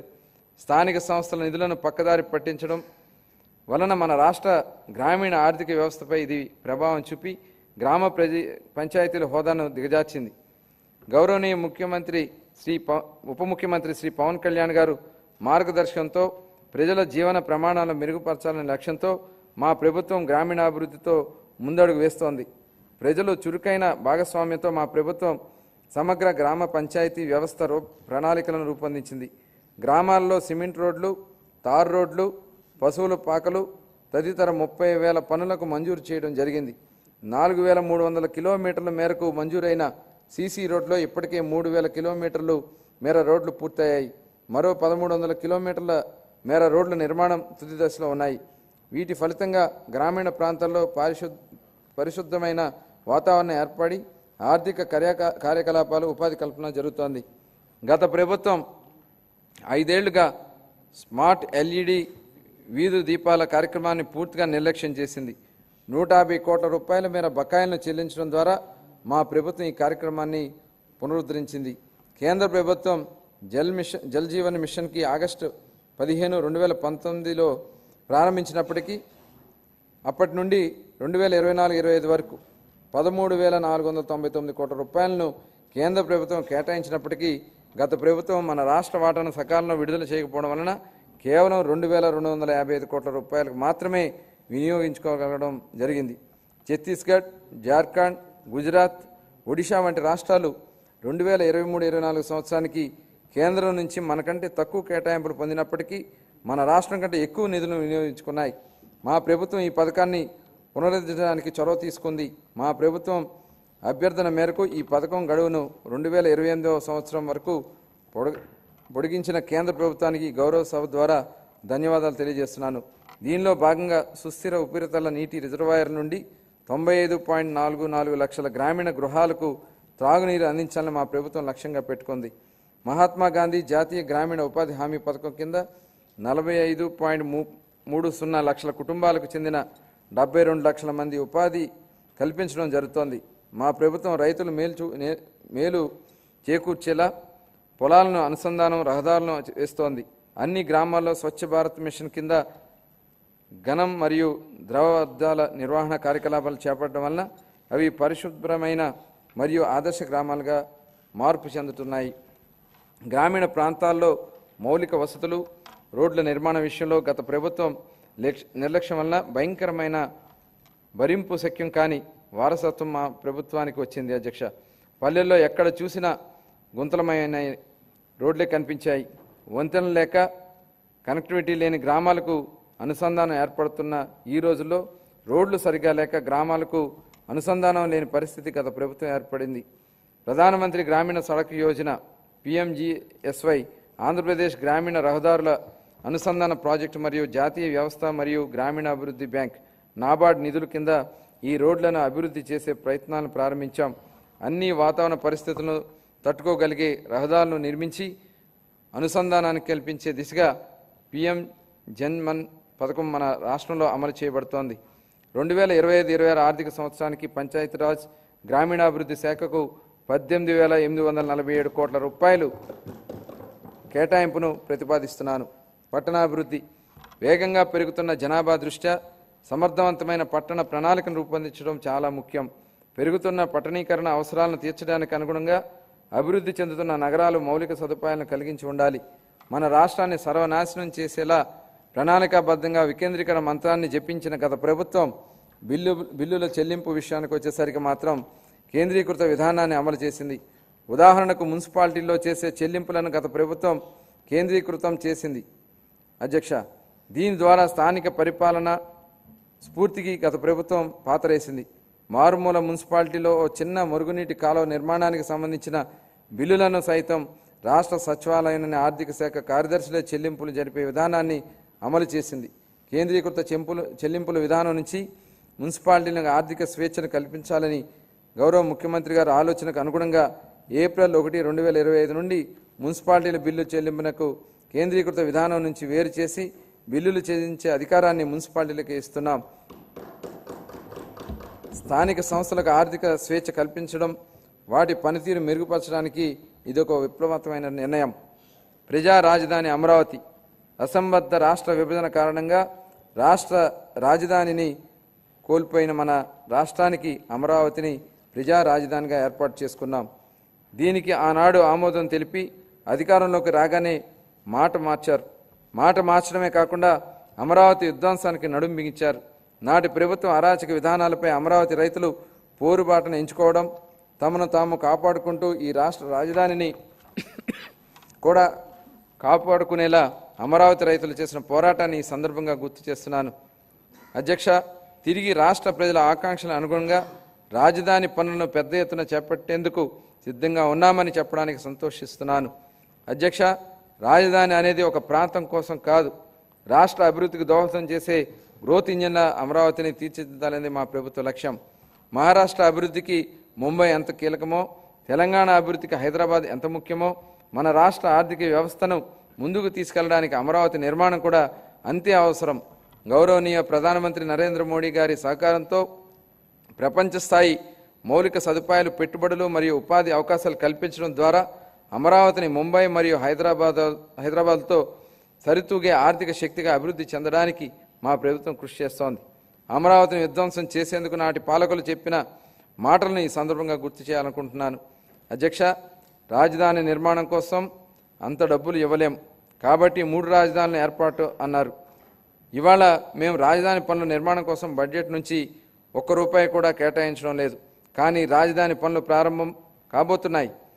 మా ముఖ్యమంత్రి గారు చెప్పిన విధంగా అమరావతి సెల్ఫ్ సస్టైనబుల్ ప్రాజెక్ట్ అని నిరూపితమైనది. తనకు తానే ఆర్థిక వనరులు రూపొందించుకునే ప్రాజెక్ట్ అమరావతి. అది నిజమైన కళ్ల ముందు కనబడుతోంది. ప్రపంచ బ్యాంక్, ఆసియా అభివృద్ధి బ్యాంక్ మరియు హడ్కో వంటి ఆర్థిక సంస్థల సహకారంతో కేంద్ర ప్రభుత్వం ద్వారా అమరావతికి నిధులు సమకూర్చే ఏర్పాటును మా ప్రభుత్వం చేసింది. దీంతో రాష్ట్ర బడ్జెట్ సహాయం లేకుండానే స్వయ పెట్టుబడి వనరులు కలిగిన రాజధాని నగర ప్రాజెక్టుగా అమరావతి మారింది. మా ప్రభుత్వం మున్సిపాలిటీల పరిధిలో చెత్త సేకరణకు వేసిన చెత్త పన్నును రద్దు చేసింది. చెత్త పన్ను ప్రస్తావన వచ్చిన నేపథ్యంలో ఓ విషయాన్ని సభ దృష్టికి తీసుకురావాలని రాదలిచాను. అధ్యక్ష, మీరు నాడు ప్రతిపక్షంలో ఒక మాట అన్నారు. చెత్త మీద వేసిన చెత్త పన్నును ప్రస్తావిస్తూ నాటి పాలకుల మీద మీరు చేసిన వ్యాఖ్యలు ప్రకంపనలు సృష్టించాయి. అది అక్షరాల నిజమని ప్రజలు తమ జూన్ 2024 తీర్పు ద్వారా స్పష్టం చేశారు. అధ్యక్ష, గత పాలకులకు రాష్ట్రానికి అప్పులే కాదు, చెత్తను కూడా మనకు వారసత్వంగా వదిలేసి వెళ్లారు. రాష్ట్రంలో 83 లక్షల మెట్రిక్ టన్నుల చెత్తను ఎత్తకుండా వదిలిపెట్టి వెళ్ళిపోయింది గత ప్రభుత్వం. కూటమి ప్రభుత్వం చెత్త పన్ను రద్దు చేయడమే కాకుండా మళ్లీ స్వచ్ఛంద్ర దిశగా పనిచేస్తోంది. అధ్యక్ష, పట్టణ పేదలకు రాయితీగా ఆహారాన్ని అందించే 2204 అన్నా క్యాంటీన్లు ఇప్పటికే ప్రారంభించడం జరిగింది. 2025-26 ఆర్థిక సంవత్సరానికి పురపాలక శాఖ మరియు పట్టణాభివృద్ధి శాఖకు 13,862 కోట్ల రూపాయలు కేటాయింపును ప్రతిపాదిస్తున్నాను. గృహ నిర్మాణ పథకం కింద 4,737 కోట్ల రూపాయలను గత ప్రభుత్వం చెల్లించకపోవడం వలన 4 లక్షల మంది లబ్ధిదారులు నష్టపోయారు. గృహ నిర్మాణానికి షెడ్యూల్ కులాల వారికి అదనంగా 50,000 రూపాయలు మరియు షెడ్యూల్ తెగల వారికి అదనంగా 75,000 రూపాయలు ఆర్థిక సాయం అందించాలని మా ప్రభుత్వం నిర్ణయించింది. మేనిఫెస్టోలో ఇచ్చిన హామీల మేరకు మా ప్రభుత్వం గత 7 నెలల్లో అసంపూర్తిగా ఉన్న 1.15 లక్షల బలహీన వర్గాల వారికి చెందిన ఇళ్లను పూర్తి చేయడం జరిగింది. ప్రస్తుతం ఆర్థిక కొనసాగుతున్న ప్రధానమంత్రి ఆవాస్ యోజన PMAY పథకాల కింద 2026 మార్చి నాటికి 7 లక్షలకు పైగా ఇళ్లను పూర్తి చేయాలని మా ప్రభుత్వం ప్రతిపాదిస్తుంది. అలాగే జూన్ 2025 నాటికి 2 లక్షల ఇళ్లను ఆంధ్రప్రదేశ్ టౌన్షిప్ మరియు ఇన్ఫ్రాస్ట్రక్చర్ కార్పొరేషన్ AP టిడ్కో ద్వారా అందించనున్నాము. 2025-26 ఆర్థిక సంవత్సరానికి గృహ నిర్మాణ శాఖకు 6,318 కోట్ల రూపాయల కేటాయింపును ప్రతిపాదిస్తున్నాను. జలవనరులు, కరువు రహిత ఆంధ్రప్రదేశ్ దిశగా ఈ భూమిపై ఏదైనా అద్భుతం ఉందంటే అది నీరే. Loren Eiseley, American anthropologist. ఈ మాట నీటి ప్రాధాన్యతను వివరిస్తోంది. అధ్యక్ష, సాగునీటి రంగాన్ని గత ప్రభుత్వం పూర్తిగా నిర్లక్ష్యం చేసింది. ఈ రంగాన్ని విధ్వంసం చేసింది. నీటి కోసం ఎదురు చూసే రాయలసీమ, ఉత్తరాంధ్ర రైతులను నట్టేట ముంచింది. జీవనాడి లాంటి పోలవరం ప్రాజెక్టును మొదలుకొని పల్లెల్లో పిల్ల కాలువల నిర్వహణ కూడా సరిగ్గా పట్టించుకోకుండా వదిలేసింది. నిర్లక్ష్యం వలన గత ప్రభుత్వ హయాంలో కొట్టుకుపోయిన డ్యాములను చూశాం. వాటి వైపు కన్నెత్తి చూడని పాలకుడిని చూశాం. మరోవైపు తుంగభద్ర డ్యాములో గేట్లు కొట్టుకుపోతే తెల్లారక ముందే పొరుగు రాష్ట్రానికి పరుగులు పెట్టించిన నేటి పాలకుడిని చూస్తున్నాం. ఇది మాకున్నటువంటి చిత్తశుద్ధి. గరిష్ట స్థాయిలో 10,000 కోట్ల రూపాయల పైగా బిల్లులు బకాయిలు ఉండడంతో అన్ని సాగునీటి ప్రాజెక్టుల పురోగతిని కుంటుపడింది. తమ కక్ష సాధింపు రాజకీయాల్లో భాగంగా గత ప్రభుత్వం దీర్ఘకాలంగా నిలిపివేసిన నీరు చెట్టు బిల్లులను సైతం ఇందులో ఉన్నాయి. 4,600 కోట్ల రూపాయల బకాయిలను చెల్లించి మా ప్రభుత్వం నిలిచిపోయిన ప్రాజెక్టులను పునరుద్ధరించింది. మిగిలిన బిల్లులను కూడా త్వరలోనే చెల్లించనున్నాము. పోలవరం ప్రాజెక్టు ప్రస్తుతం మరియు భావితరాల ప్రజల జీవితాలను మెరుగుపరుస్తుందని, అలాగే రాయలసీమ ప్రాంతం మరియు ఉత్తర కోస్తా జిల్లాల భవిష్యత్తును మారుస్తుందని మా ప్రభుత్వం బలంగా విశ్వసిస్తోంది. భవిష్యత్తును తీర్చిదిద్ది వ్యవసాయ పరిరక్షించి మన రాష్ట్రాన్ని నీటి భద్రత గల కరువు రహిత రాష్ట్రంగా మార్చే శక్తి ఈ ప్రాజెక్టులకు ఉంది. మా ప్రభుత్వం ఈ ప్రాజెక్టు మొదటి దశగా కేంద్ర ప్రభుత్వం నుండి 12,157 కోట్ల రూపాయలను పొందగలిగింది. ఇప్పటి వరకు 73% పురోగతిని సాధించిన ఈ ప్రాజెక్టు 2027 నాటికి పూర్తి కానుంది. గోదావరి జలాలు ఏటా దాదాపు 2,000 టీఎంసీలు సముద్రం పాలవుతున్న పరిస్థితి ఒకవైపు, నీరు లేక ఎడారిగా మారుతున్న రాయలసీమ ప్రాంతాలు మరోవైపు, వృధా అవుతున్న నీటిని సద్వినియోగం చేసుకుంటూ ఆంధ్రప్రదేశ్ను కరువు రహిత రాష్ట్రంగా మారుస్తూ రైతుల జీవితాలలో వెలుగు నింపే దిశగా బృహత్తరమైన పోలవరం బనకచెర్ల నదుల అనుసంధాన ప్రాజెక్టుకు మన గౌరవ ముఖ్యమంత్రి గారు శ్రీకారం చుట్టారు. దీనికోసం ప్రణాళికను రూపొందించే ప్రక్రియ ప్రారంభమైంది. ఈ బృహత్తరమైన ప్రాజెక్టుకు అవసరమైన 1,000 కోట్ల రూపాయలను సమకూర్చుకోవడానికి ఉన్న అన్ని అవకాశాలను గౌరవ ముఖ్యమంత్రి గారు అన్వేషిస్తున్నారు. దీంట్లో భాగంగా గోదావరి నది నుండి 200 టీఎంసీల వరద నీటిని మళ్లించడం ద్వారా ఈ ప్రాజెక్టు సాకారం కావాలని, చంద్రబాబు గారి కలలు నిజమవ్వాలని మనమందరం కోరుకుందాం. పెండింగ్ బిల్లులు చెల్లింపుతో పాటు సుపరిపాలన అందించడం వలన పలు ప్రాజెక్టుల పురోగతి మళ్లీ పట్టాలెక్కింది. వీటిలో హంద్రీనివా సుజల సవంతి ప్రాజెక్టు వెడల్పు చేసే పనులు ఇప్పటికే ప్రారంభమయ్యాయి. పూల సుబ్బయ్య వెలుగొండ ప్రాజెక్టు, చింతలపూడి ఎత్తిపోతల పథకం స్టేజ్ 2లోని బోడేపల్లి రాజగోపాలరావు వంశధార ఫేజ్ 2 పనులు వివిధ దశల్లో ఉన్నాయి. 2025-26 ఆర్థిక సంవత్సరానికి జలవనరుల శాఖ 18,019 కోట్ల రూపాయల కేటాయింపును ప్రతిపాదిస్తున్నాను.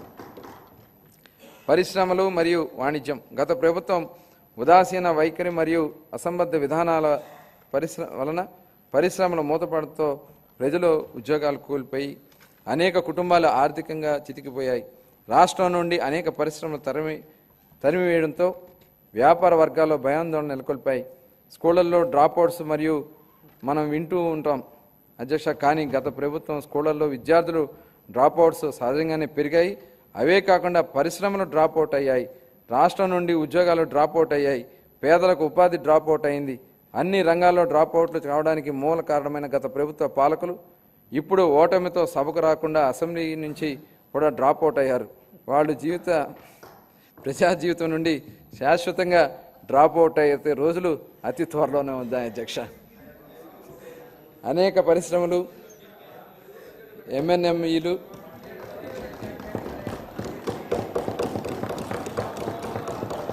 ఎస్సీ మరియు ఎస్టీ వర్గాలకు చెందిన వ్యాపారవేత్తల ప్రోత్సాహకాల కోసం ఇవ్వాల్సిన 11,000 కోట్ల రూపాయలకు పైగా బకాయిలను గత ప్రభుత్వం నిలిపివేసింది. వీటిలో 377.73 కోట్ల రూపాయలను మా ప్రభుత్వం ఇప్పటికే చెల్లించింది. ఒకప్పుడు వ్యాపారాన్ని సులభతరం చేయడం, ఈజ్ ఆఫ్ డూయింగ్ బిజినెస్ గురించి మాట్లాడుకున్నాం. కానీ ఇప్పుడు మనం గౌరవ ముఖ్యమంత్రి గారి వ్యాపారాన్ని వేగవంతం చేయడం, స్పీడ్ ఆఫ్ డూయింగ్ బిజినెస్ పై దృష్టి సారించారు. ప్రతి ఇంటికి ఒక ఐటీ ఉద్యోగం ఉండాలని అప్పట్లో మేము కృషి చేశాం. నేడు ఇంకొక ముందడుగు వేసి ప్రతి కుటుంబానికి ఒక వ్యాపారవేత్త ఉండాలనే లక్ష్యంతో ముందుకెళ్తున్నాం. ఓరకల్లు, కొప్పర్తి అనే 2 పారిశ్రామిక వాళ్లను ఆర్థిక సహాయం అందించి అభివృద్ధి చేసేందుకు కేంద్ర ప్రభుత్వం ఆమోదం తెలిపింది. పారిశ్రామిక కారిడార్ అభివృద్ధి, కార్యక్రమాల కింద మూలాపేట, దొనకొండ, చిలమత్తూరు మరియు కుప్పం అనే 4 కొత్త పారిశ్రామిక వాడలను ఎంపిక చేయడం జరిగింది. పారిశ్రామిక వృద్ధిని వేగవంతం చేయడానికి మరియు దృఢమైన పెట్టుబడి వ్యవస్థను నెలకొల్పడానికి మా ప్రభుత్వం ముందు చూపుతో కూడిన అనేక విధానాల పరమైన కార్యక్రమాలను ఆవిష్కరించింది. 4 లక్షల మందికి ఉద్యోగ అవకాశాలు కల్పించే దిశగా ప్రధాన పెట్టుబడిదారులైన NTPC, green energy limited, ArcelorMittal steel company, NHPC, BPCL, Reliance Industries, LG Electronics, TCS, Tata power, Greenko group, Hero Future Energy, Ecoren energy నుండి మా ప్రభుత్వం 6.3 లక్షల కోట్ల రూపాయల పెట్టుబడి హామీలను సాధించగలిగింది. ఈ సందర్భంగా పెట్టుబడుల సాధనలో మంత్రి నారా లోకేష్ గారి గురించి ప్రత్యేకంగా చెప్పాలి. అధ్యక్ష, ఆర్సెల్ఆర్ మెటల్ స్టీల్ కంపెనీ రాష్ట్రానికి వచ్చేలా చేయడంలో ఆయనదే కీలక పాత్ర. అలాగే ప్రతిష్టాత్మకమైన సంస్థలతో చెందిన డేటా సెంటర్లు రాష్ట్రానికి వచ్చేలా చేసిన విషయమై లోకేష్ గారి దృష్టి సారించారనే విషయాన్ని సందర్భంగా తెలియజేస్తా ఉన్నాం. 2025-26 ఆర్థిక సంవత్సరానికి గాను పరిశ్రమలు మరియు వాణిజ్య శాఖకు 3,156 కోట్ల రూపాయలు కేటాయింపును ప్రతిపాదిస్తున్నాను. ఇంధన రంగం ప్రమాణ స్వీకారం చేసిన రోజునే గత ప్రభుత్వం విద్యుత్ కొనుగోలు ఒప్పందాలను రద్దు చేస్తున్నట్టు ప్రకటించడంతో విద్యుత్ రంగం సర్వనాశనమైంది. అసమర్థ పాలన, పెరిగిన అప్పులు మరియు టారిఫ్ భారం కారణంగా ఈ రంగం 1.29 లక్షల కోట్ల రూపాయలకు పైగా నష్టాలు చవిచూసింది. విద్యుత్ కొనుగోలు ఒప్పందాలను గత ప్రభుత్వం నిర్లక్ష్యంగా రద్దు చేయడంతో మన రాష్ట్రం ఆర్థిక ధరకు విద్యుత్ కొనుగోలు చేయాల్సి వచ్చింది. దీనివలన ట్రూ ఆఫ్ ఛార్జీల పేరుతో ప్రజలను పెనుభారం మోపింది. గౌరవ ముఖ్యమంత్రి గారు దార్శనికత నాయకత్వంలో మన రాష్ట్ర ఇంధన రంగంలో నేడు పునర్జీవం పొందుతోంది. గ్రీన్ హైడ్రోజన్ ఉత్పత్తిలో 2030 నాటికి భారతదేశం యొక్క మొత్తం ఉత్పత్తుల్లో 1/3 సాధించాలనే లక్ష్యంతో మన రాష్ట్రాన్ని గ్రీన్ హైడ్రోజన్ హబ్గా మార్చడమే మా ప్రభుత్వ లక్ష్యం. Andhra Pradesh integrated clean energy policy 2024 పునరుత్పాదక ఇంధన తయారీ జోన్లను ఏర్పాటు చేయడం ద్వారా ఇంధన రంగంలో పెట్టుబడులను ఆకర్షించి 7.5 లక్షల మందికి ప్రత్యక్ష మరియు పరోక్ష ఉపాధి అవకాశాలు కల్పించే ప్రయత్నాలు జరుగుతున్నాయి. 2025-26 ఆర్థిక సంవత్సరానికి గాను ఇంధన శాఖకు 13,600 కోట్ల రూపాయల కేటాయింపును ప్రతిపాదిస్తున్నాను. గత పాలకుల నిర్లక్ష్యం, రవాణా, రహదారులు మరియు భవనాలు. గత పాలకుల నిర్లక్ష్యం మరియు నిర్వహణ లోపం వలన రాష్ట్రం రహదారులను అధ్వాన్నంగా తయారవడంతో పాటు ఉన్న మౌలిక సదుపాయాల పురోగతికి కూడా కొన్ని సంవత్సరాల వెనుకకు మరలింది. రహదారుల పునరుద్ధరణకు చేపట్టిన మిషన్ గుంతల లేని రహదారుల ఆంధ్ర, పాట్హోల్ ఫ్రీ ఆంధ్ర గణనీయమైన పురోగతిని సాధించింది. మరమ్మతులను చేపట్టిన 20,059 కిలోమీటర్లలో 17,605 కిలోమీటర్ల మేర రహదారుల పనులు కేవలం 3 నెలల వ్యవధిలోనే పూర్తి చేయడం జరిగింది. అదనంగా జిల్లా ప్రధాన కేంద్రాల నుండి మండల ప్రధాన కేంద్రాల వరకు మరియు వాటికి ఆనుకుని ఉన్న మండల ప్రధాన కేంద్రాల మధ్య 2 వరుసల రహదారుల అనుసంధానం పనులు చేపడుతున్నాము.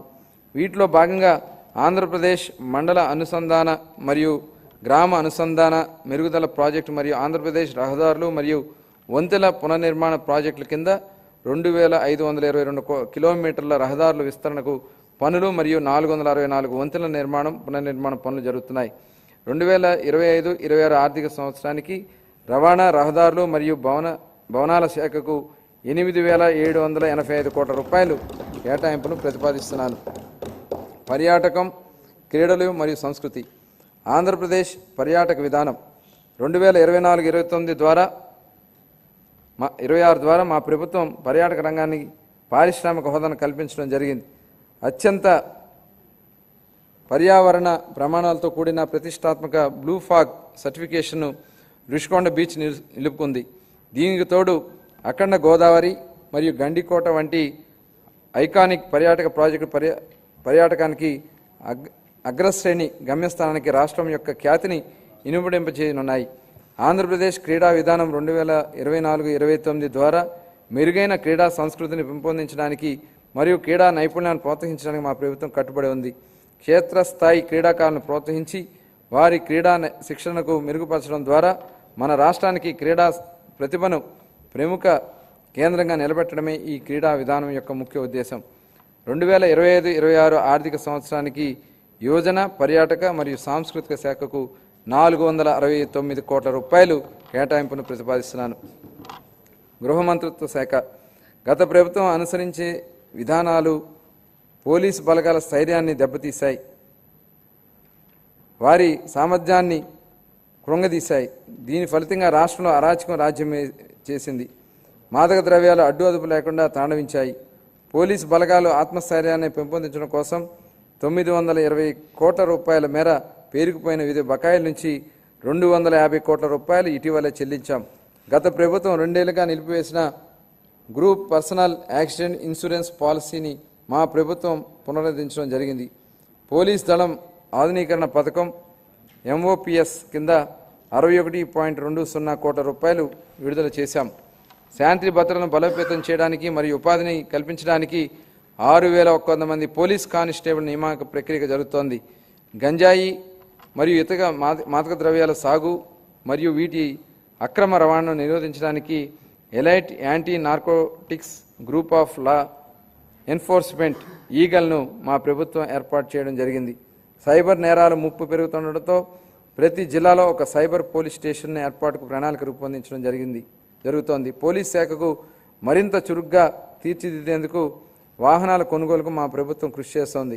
2025-26 ఆర్థిక సంవత్సరానికి గృహ మంత్రిత్వ శాఖకు 8,570 కోట్ల రూపాయలు కేటాయింపును ప్రతిపాదిస్తున్నాను. రెవెన్యూ శాఖ గత ప్రభుత్వం ఆంధ్రప్రదేశ్ భూ హక్కు చట్టాన్ని సరైన జాగ్రత్తలు తీసుకోకుండా హడావిడిగా తీసుకొచ్చింది. ప్రజల నుండి వచ్చిన తీవ్రమైన ఒత్తిడి మేరకు ఈ చట్టాన్ని రద్దు చేసి భూ యాజమాన్యంపై ప్రజలకు ఉన్న భయాన్ని మా ప్రభుత్వం తొలగించింది. గ్రామ స్థాయిలో భూ సమస్యలను పరిష్కరించడానికి మా ప్రభుత్వం 17,403 గ్రామాలలో రెవెన్యూ సదస్సులు నిర్వహించి ఇప్పటివరకు 90,315 అర్జీలను పరిష్కరించడం జరిగింది. సుమోటో కులధృవీకరణ పత్రం ద్వారా రాష్ట్రంలోని అన్ని కుటుంబాలకు కులధృవీకరణ పత్రాలను ఆన్లైన్లో అందుబాటులో ఉంచడం జరిగింది. ఫ్రీ హోల్డ్ భూములు పునఃపరిశీలన చేపట్టి పూర్తి చేశాం. ఈ రీసర్వే పూర్తయిన 6,688 గ్రామాలలో గ్రామ సభలు జరిపి ఫిర్యాదుల పరిష్కారానికి కృషికి తాజా ప్రాదేశిక డేటాను నిర్వహించడం జరుగుతోంది. కార్మిక శాఖ దారిద్ర్య రేఖకు దిగువన ఉన్న కుటుంబాల భద్రత కోసం కుటుంబ యాజమాన్యానికి చంద్రన్న బీమా పథకం అమలుకు సంబంధించిన విధి విధానాలను నిర్ణయించేందుకు వర్కింగ్ కమిటీని ఏర్పాటు చేశాం. గుంటూరు, శ్రీ సిటీ, కర్నూలు, పెనుగొండ, అచ్యుతాపురం, శ్రీకాకుళం మరియు నెల్లూరులో ఈఎస్ఐ ఆసుపత్రి నిర్మాణానికి భూములను గుర్తించడం జరిగింది. తిరుపతిలోని ఈఎస్ఐ ఆసుపత్రిని 50 నుండి 100 పడకలు పెంచడానికి ఆమోదించడం జరిగింది. ఇతర విధానాలు గౌరవ ముఖ్యమంత్రి గారు మార్గదర్శకాలతో ఈ కింద ముఖ్య విధానాలను మా ప్రభుత్వం తీసుకొస్తోంది. వైబిలిటీ గ్యాప్ ఫండింగ్ విజిఎఫ్ ఆర్థిక శాఖకు సంబంధించి కొన్ని కీలక అంశాలను ప్రస్తావించాలి అధ్యక్ష. బడ్జెట్ అనగానే రూపాయి రాక పోక, కేటాయింపులు, అప్పులు, ఆదాయం, ఖర్చులు, లోటు, మిగులు, రెవెన్యూ వ్యయం, మూలధనం వ్యయం ఇవి సామాన్యునికి అర్థం కాని వడికట్టు పదాలు. ప్రజల కోసం పెట్టే బడ్జెట్ను ప్రజల ఆర్థిక అర్థం అయ్యేలా చెప్పాల్సిన బాధ్యత మనపై ఉంది అధ్యక్ష. గతంలో ఎన్నడూ లేని విధంగా మూలధన వ్యయం గురించి ఎక్కువగా చర్చ జరుగుతుంది అధ్యక్ష. మూలధన వ్యయం అంటే ఏంటనేది సామాన్యుల భాషలో చెప్పాలంటే ఒక రైతు భూమిని కొనడం మూలధన వ్యయం, ఆ భూమిని సాగు చేసుకోవడం, అవసరమైన బావి త్రవ్వడం, బోరు వేయడం మూలధనం వ్యయం. ఇలా ఆ రైతు పెట్టిన ఆ మూలధనం వ్యయం వలన అతని పొలంలో పంటలు పండుతాయి, ఆదాయం వస్తుంది. అలాగే ప్రభుత్వానికి మూలధన వ్యయంగా ఉంటుంది. సాగునీటి ప్రాజెక్టులు, మౌలిక సదుపాయాలు వంటి వాటిపై ఖర్చు చేస్తే తిరిగి అవి ఆదాయాన్ని కల్పిస్తాయి. అదే నిజమైన మూలధనం వ్యయం లక్ష్యం. ఒక ఉదాహరణ అధ్యక్ష, 1,600 కోట్ల రూపాయల ఖర్చుతో పెట్టి కట్టిన పట్టిసీమ ప్రాజెక్ట్ ఈ రాష్ట్ర రైతాంగానికి 5 ఏళ్లుగా 44,000 కోట్ల రూపాయలు సంపాదించే అవకాశాన్ని కల్పించి ఇది నిజమైన మూలధన వ్యయం, ప్రజలకు ఉపయోగపడే మూలధన వ్యయం. అందుకే మా ప్రభుత్వం దాన్ని ఎక్కువగా ప్రాధాన్యతనిస్తోంది.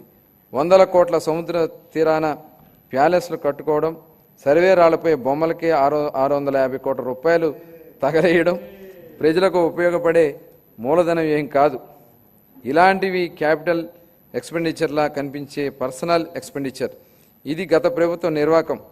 హంద్రీ నీవా లాంటి ప్రాజెక్టులపై మా ప్రభుత్వం డబ్బులు ఖర్చు పెట్టడం మూలధనం వ్యయం.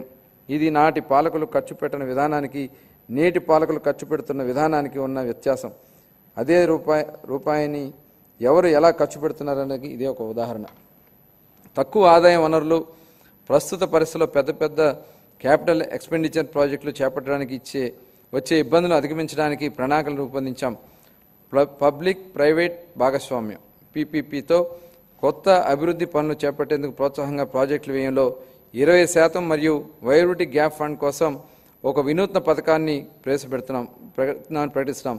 దీనికోసం 2,000 కోట్ల రూపాయలు కార్పస్ ఫండ్ను ప్రతిపాదిస్తున్నాను. Real time governance.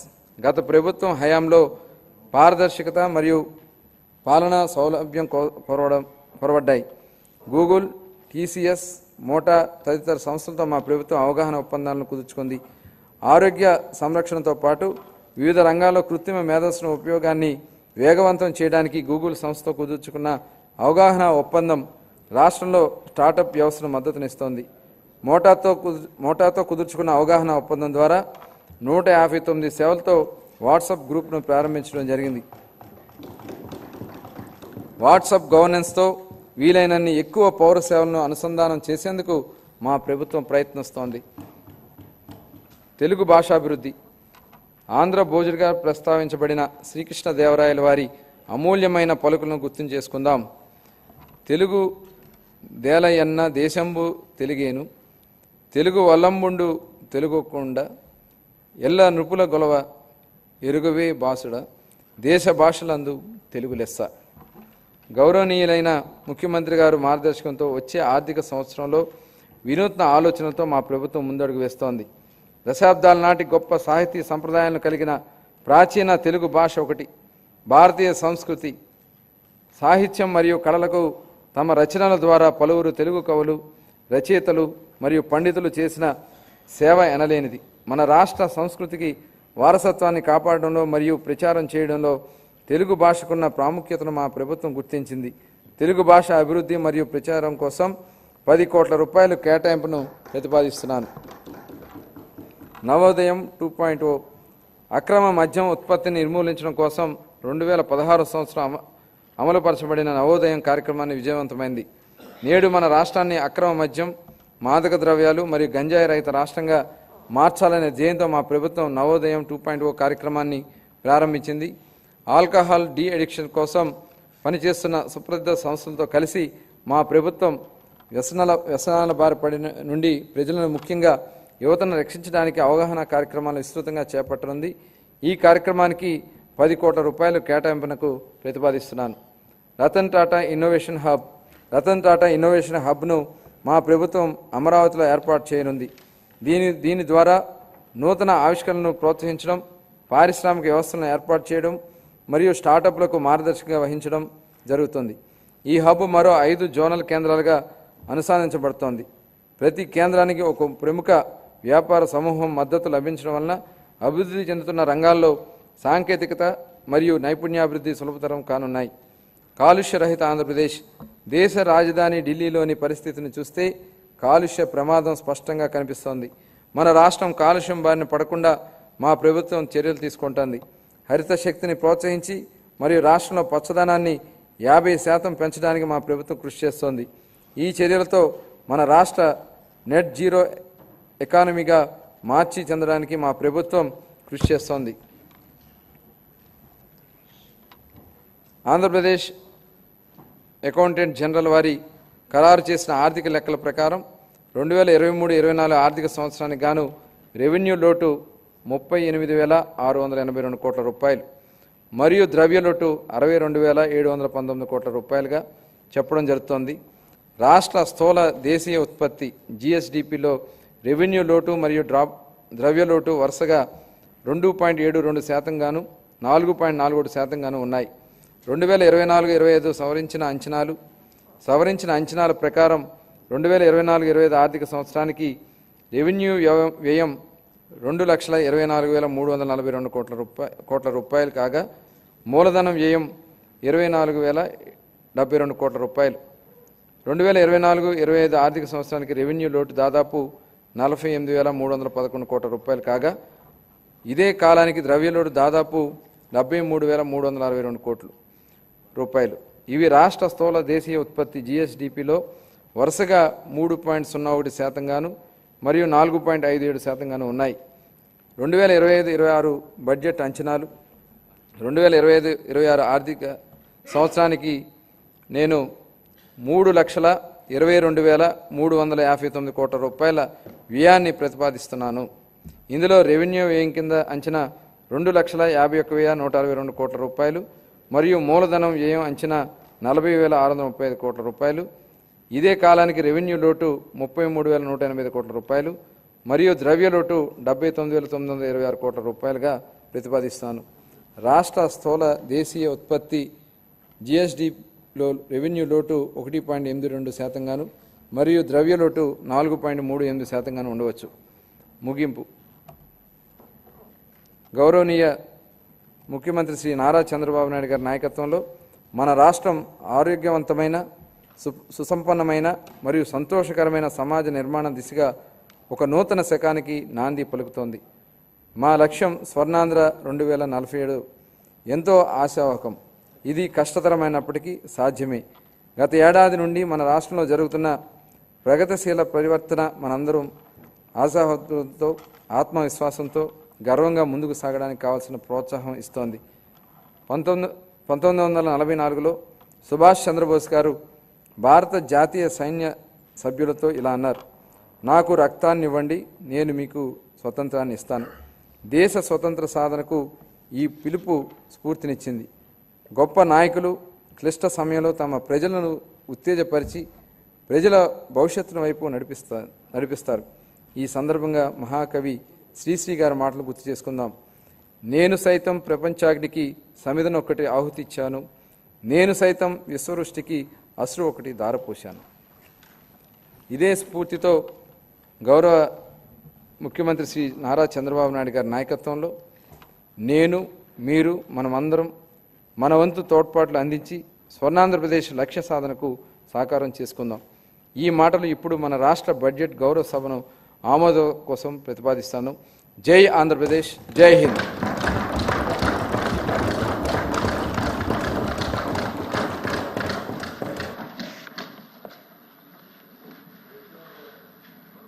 Dr. Pongooru Narayana, Minister of Municipal Administration and Urban Development, will present the agricultural and allied sectors budget for the year 2025-2026.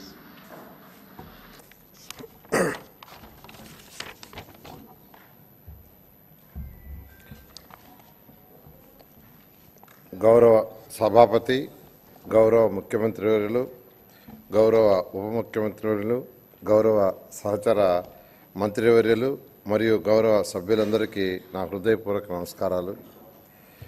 దేశానికి అన్నం పెట్టడం కోసం అహర్నిశలు కృషి చేసే రైతన్నలకు మనసారా నమస్కరిస్తూ వ్యవసాయ బడ్జెట్ ప్రవేశపెడుతున్నాం.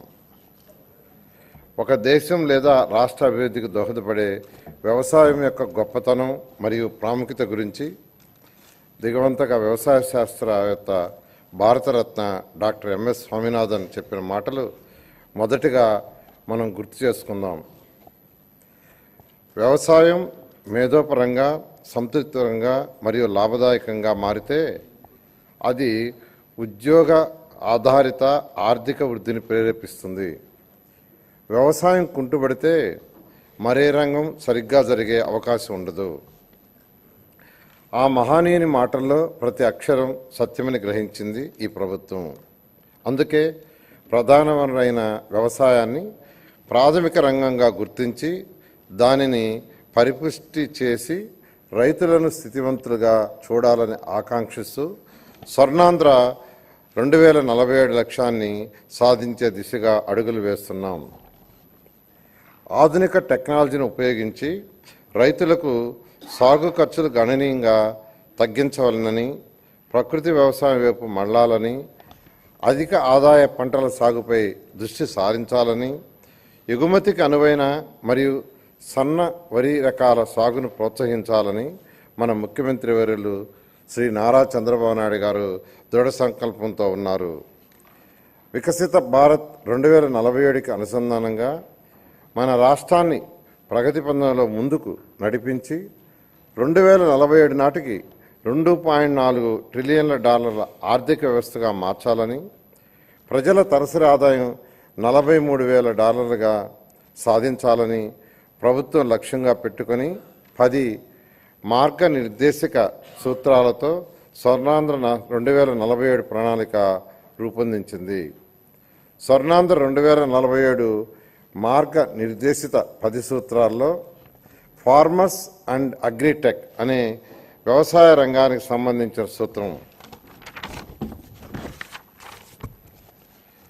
స్వర్ణాంధ్ర 2047 లక్ష్య సాధనలో భాగంగా వ్యవసాయ రంగంలో 15% వార్షిక వృద్ధిని సాధించడానికి 11 వ్యవసాయ పంటలను గ్రోత్ ఇంజిన్లుగా గుర్తించి వాటి దిగుబడి పెంచడం మరియు ప్రకృతి వ్యవసాయంలో విస్తీర్ణం పెంపుకు కార్యాచరణ రూపొందించాం.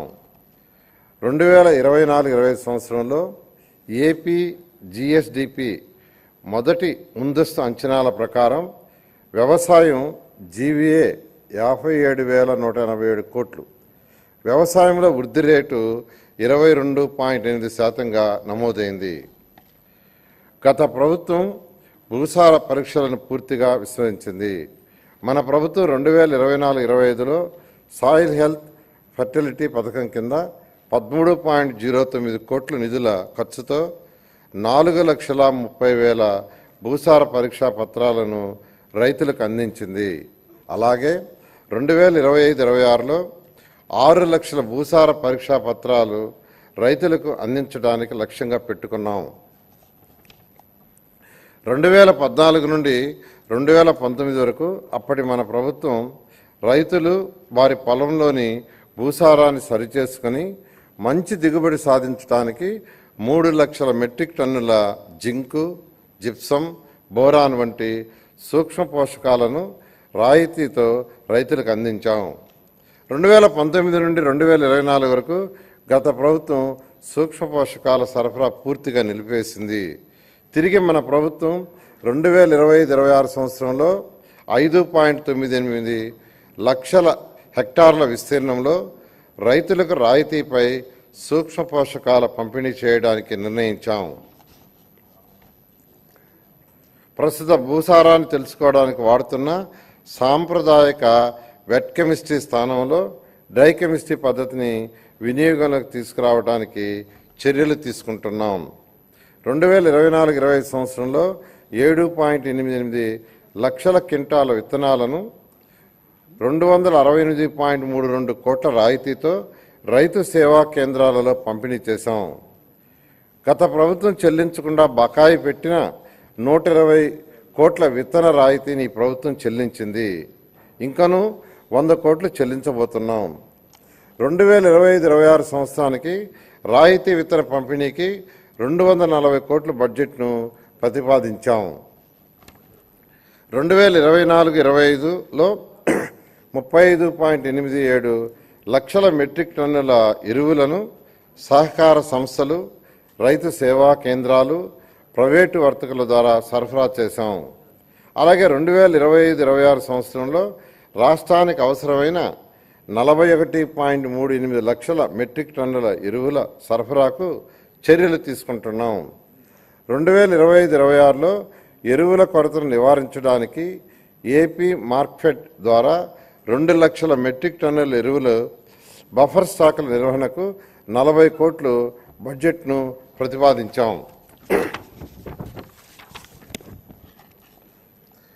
అన్నదాతకు అండగా నిలబడి వ్యవసాయాన్ని లాభసాటిగా మార్చేందుకు తలపెట్టిన బహుత్తర కార్యక్రమమే ఫలం పిలుస్తుంది. ఈ కార్యక్రమం ద్వారా ప్రస్తుతం వ్యవసాయ రంగంలో వస్తున్న ఆధునిక సాంకేతిక పరిజ్ఞానంతో వ్యవసాయంలో డ్రోన్ల వినియోగం, యాప్ ద్వారా పంటలపై చీడపీడలను గుర్తించి తగు చర్యలు తీసుకోవడం, ప్రకృతి వ్యవసాయ విధానాలపై అవగాహన కల్పించడంతో పాటు వ్యవసాయ అనుబంధ శాఖల క్షేత్ర సమస్యలకు తక్షణ పరిష్కారం సూచిస్తున్నాం.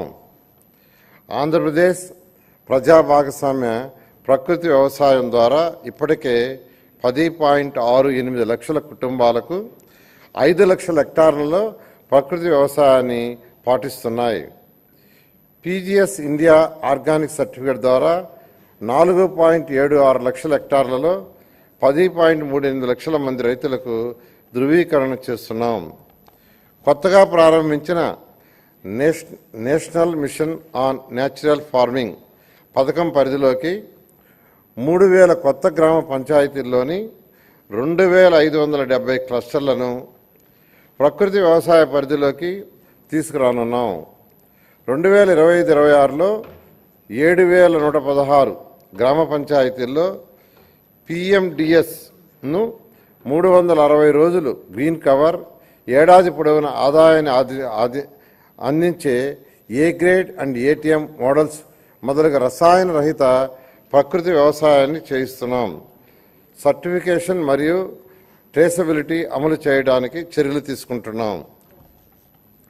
2025-26 సంవత్సరంలో మొత్తం 15 లక్షల రైతు కుటుంబాలలో 6.5 లక్షల హెక్టార్లలో ప్రకృతి వ్యవసాయం చేయించడానికి 61.78 కోట్లు ప్రతిపాదించాం. ప్రతి రంగంలోనూ స్మార్ట్ వర్క్ ఆవశ్యకం. అలాగే వ్యవసాయం రైతులకు భారం కాకుండా లాభసాటి కావటానికి వ్యవసాయ యాంత్రీకరణ అవసరం.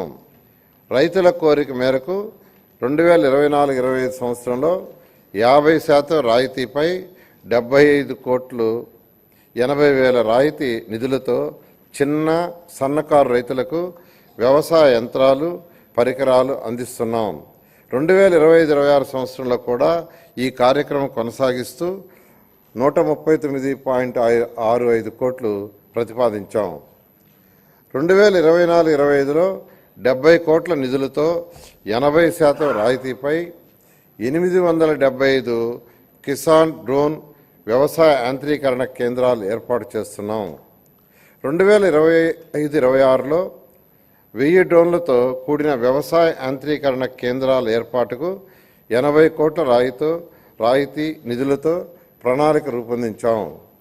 2025-26 బడ్జెట్లో వ్యవసాయ యాంత్రీకరణకు 219.65 కోట్లు ప్రతిపాదించాం.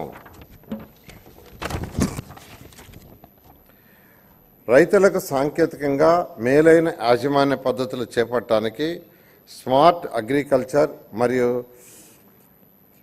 ప్రెసిషన్ అగ్రికల్చర్ విధానాలను తీసుకురావడానికి రాష్ట్ర ప్రభుత్వం తగు చర్యలు తీసుకుంటుంది. ఫార్మర్ రిజిస్టర్ ద్వారా రాష్ట్రంలో భూమి కలిగి ఉన్న ప్రతి రైతుకి ప్రత్యేక గుర్తింపు సంఖ్య ఇస్తున్నాం. ఈ గుర్తింపు సంఖ్య ఆధారంగా ప్రభుత్వ పథకాలను రైతులకు సులభంగా అందించడానికి వీలు కలుగుతుంది. పంట సాగు చేసిన ప్రతి వాస్తవ సాగుదారుని వివరాలు ఈ పంటలో నమోదు చేయడం వల్ల అసలైన రైతుకు పంట బీమా, వడ్డీ లేని రుణాలు, మద్దతు ధర, ఇన్పుట్ సబ్సిడీ మొదలగు సంక్షేమ పథకాలు అందిస్తున్నాం. ఏపీఎస్ఎస్ యాప్ ద్వారా రైతుల పొలాల్లో గమనించిన పురుగులు, తెగుళ్ల ఉధృతి, పోషకాల లోపాలను అంచనా వేసి తగు నివారణ చర్యలు రైతులకు తెలియజేస్తున్నాం. అర్హులైన కౌలు రైతులను గుర్తించి వారికి కౌలు హక్కు కార్డులు జారీ చేసి సులభతరంగా పంట రుణాలు, ప్రభుత్వ సంక్షేమ పథకాల లబ్ధి అందించేందుకు కొత్త కౌలు చట్టం తీసుకురావడానికి చర్యలు తీసుకుంటున్నాం. వడ్డీ లేని రుణాల పథకం కింద రబీ 2023-24, ఖరీఫ్ 2024 కాలాల పంట రుణాలపై వడ్డీ రాయితీ కోసం 2025-26లో 250 కోట్లు ప్రతిపాదించాం.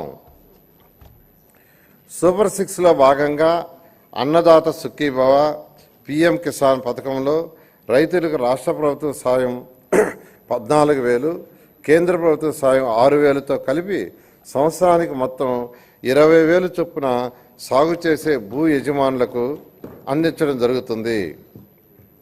అంతేకాక భూమి లేని కౌలు రైతులకు మొత్తం 20,000 ఆర్థిక సహాయం పూర్తిగా రాష్ట్ర ప్రభుత్వం నిధుల నుండి ఇవ్వటం జరుగుతుంది.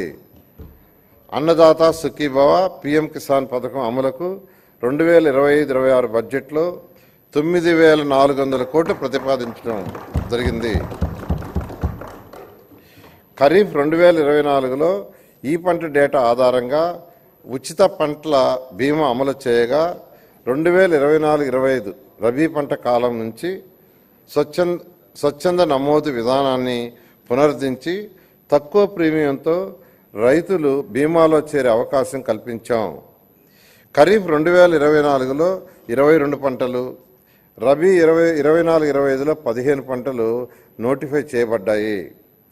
2024-25 రబీ నుంచి మామిడి పంటను వాతావరణ ఆధారిత పంటగా చేర్చాం. ఈ పథకం కోసం 2025-26 సంవత్సరంలో 1023 కోట్ల బడ్జెట్ను ప్రతిపాదించాం. 2024 ఆగస్టు సెప్టెంబర్ నెలలో సంభవించిన భారీ వర్షాలు, వరదల వల్ల జరిగిన వ్యవసాయ పంట నష్టాలను ఈ పంట వెబ్ పోర్టల్ ద్వారా రియల్ టైం డేటా ఆధారంగా అంచనా వేయడం జరిగింది. తద్వారా వాస్తవ సాగుదారులకు మరియు అధిక సంఖ్యలో కౌలు రైతులకు నష్టపరిహారాన్ని అందించాం. అంతేకాకుండా నష్టపోయిన రైతులను ఆదుకోవడానికి హెక్టారుకు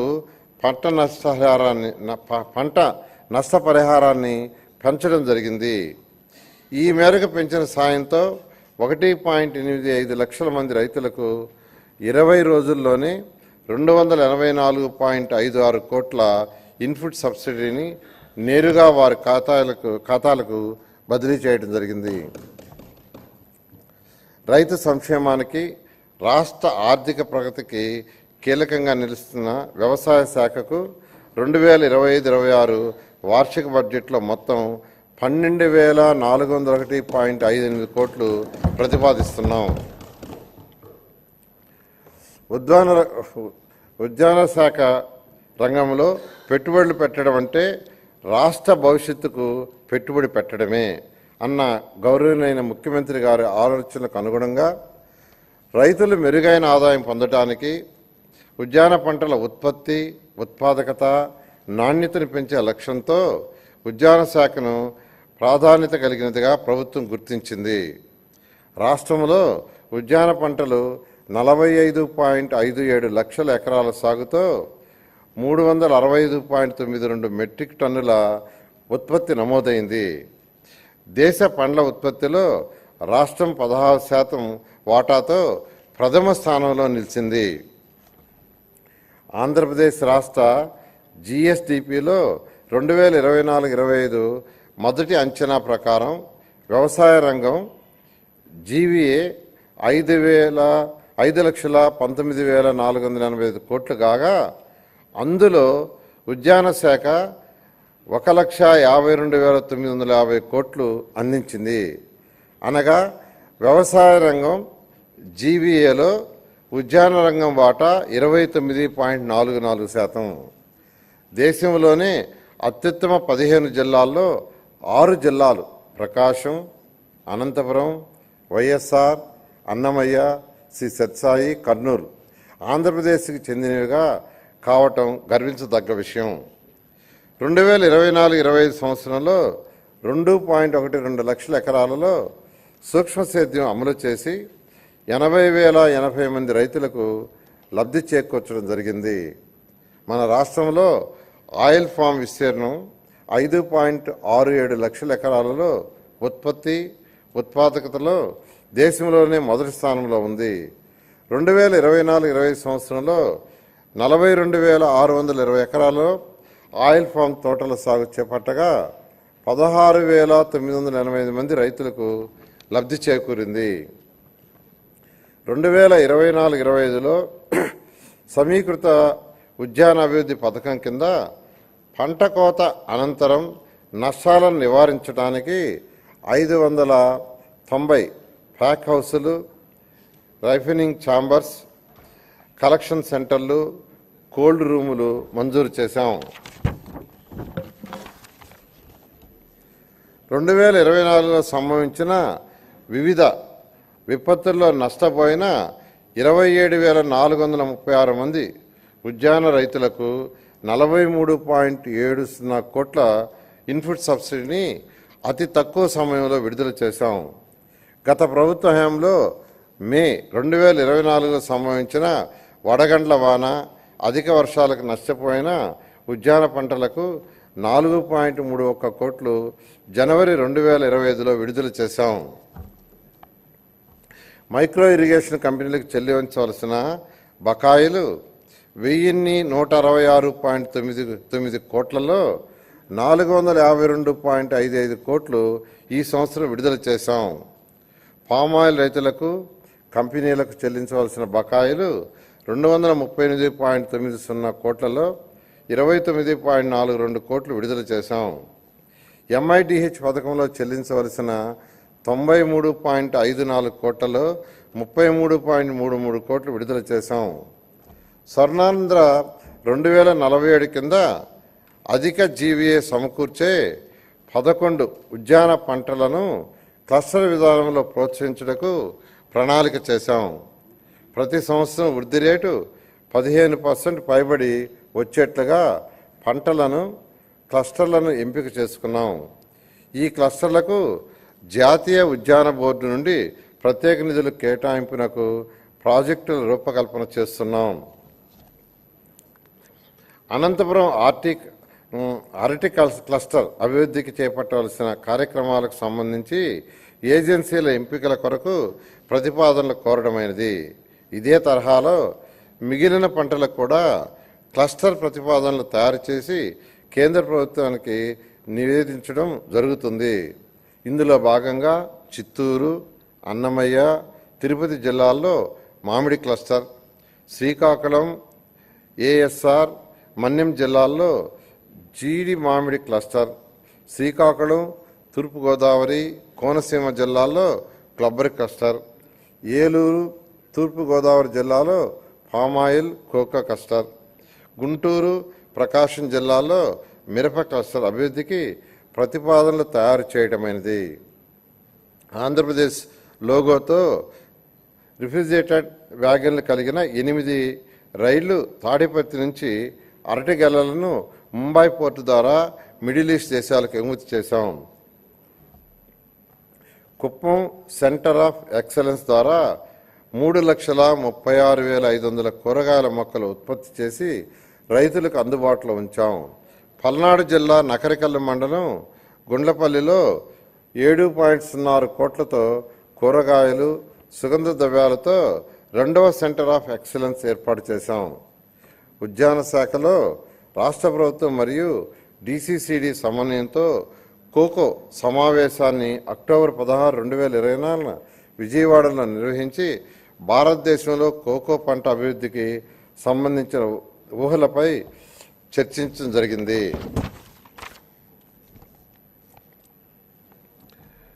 ఉద్యాన శాఖ డిజిటల్ గ్రీన్ సమన్వయంతో ఈ మిర్చా ప్రోగ్రాం అమలు చేస్తుంది.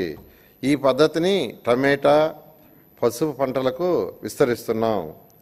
ఈ యాప్లో ఫార్మేట్ చార్ట్ చేయడం, పురుగు మందుల అవశేషాల విశ్లేషణ, ecommerce platform marketing tie up కోసం నాణ్యత అంచనా పరికరాలు అందించబడుతున్నాయి.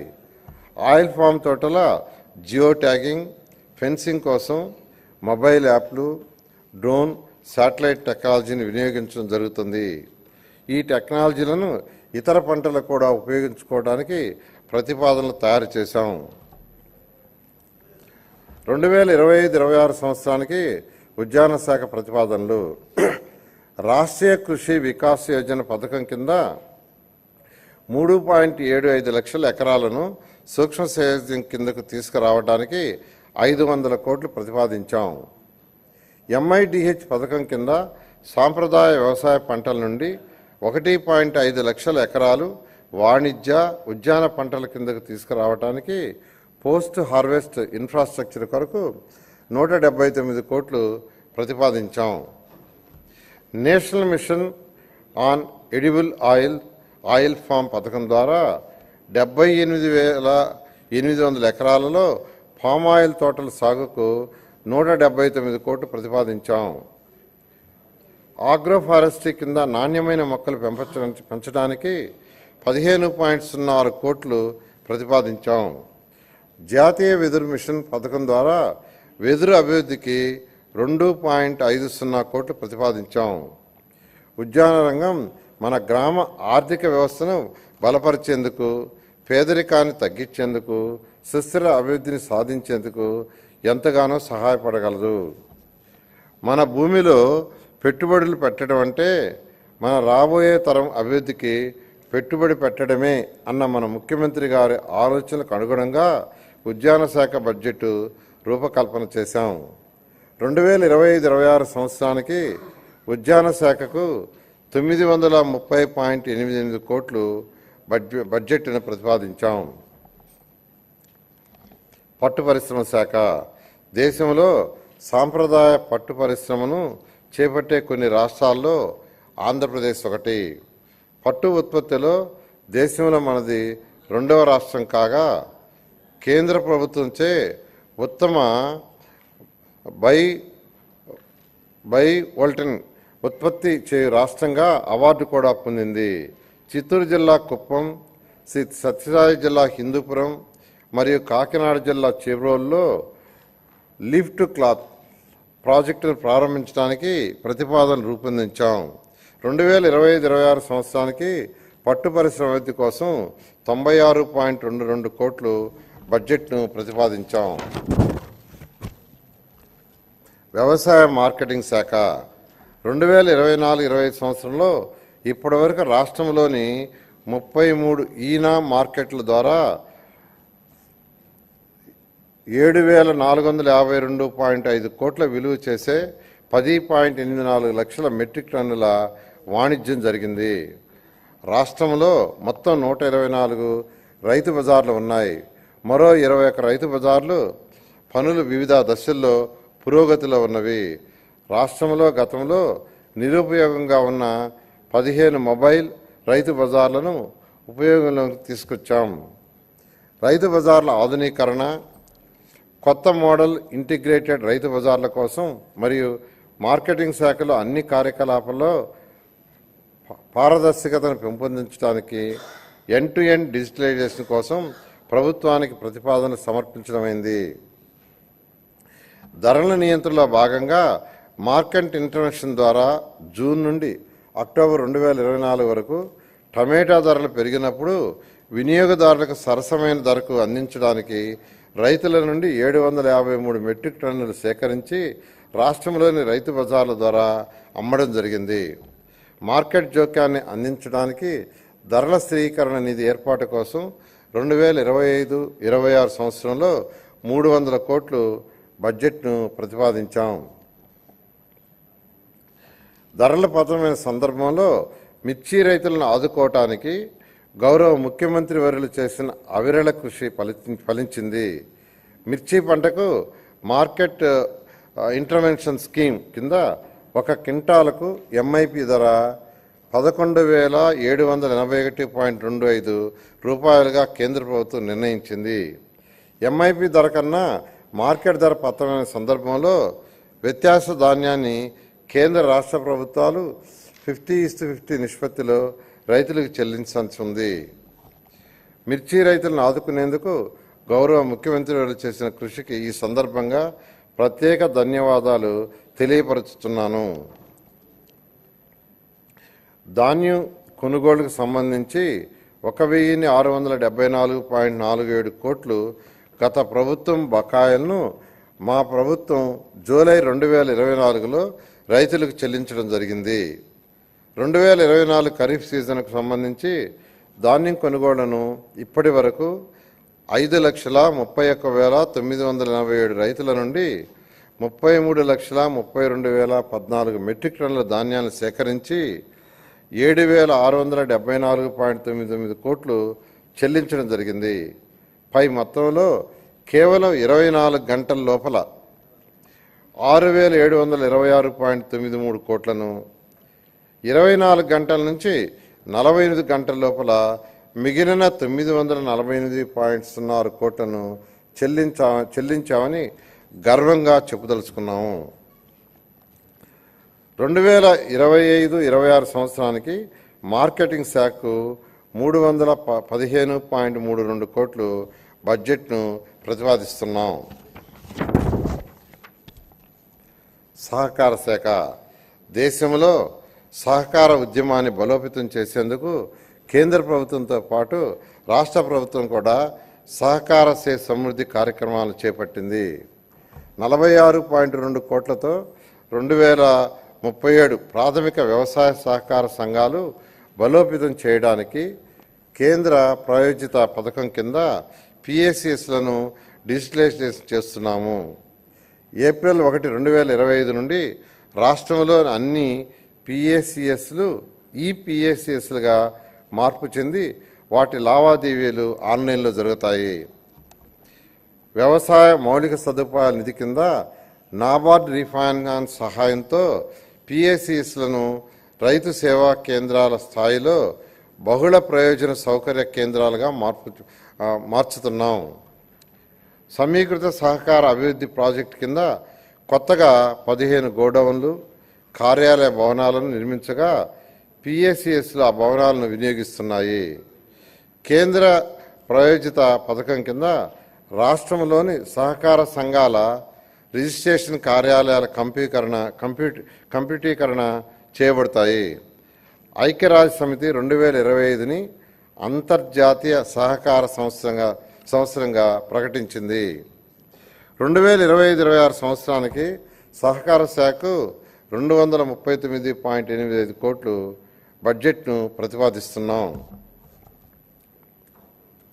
పశుసంవర్ధక శాఖ గౌరవ ముఖ్యమంత్రి ప్రోత్సాహంతో పశుసంవర్ధక రంగంలో వినూత్న కార్యక్రమాలకు ప్రాధాన్యతనిస్తూ 2025-26 నాటికి దేశంలో పాలు, మాంసం, గుడ్ల ఉత్పత్తిలో మొదటి 3 స్థానాల్లో నిలవాలని ప్రభుత్వం లక్ష్యంగా పెట్టుకున్నది.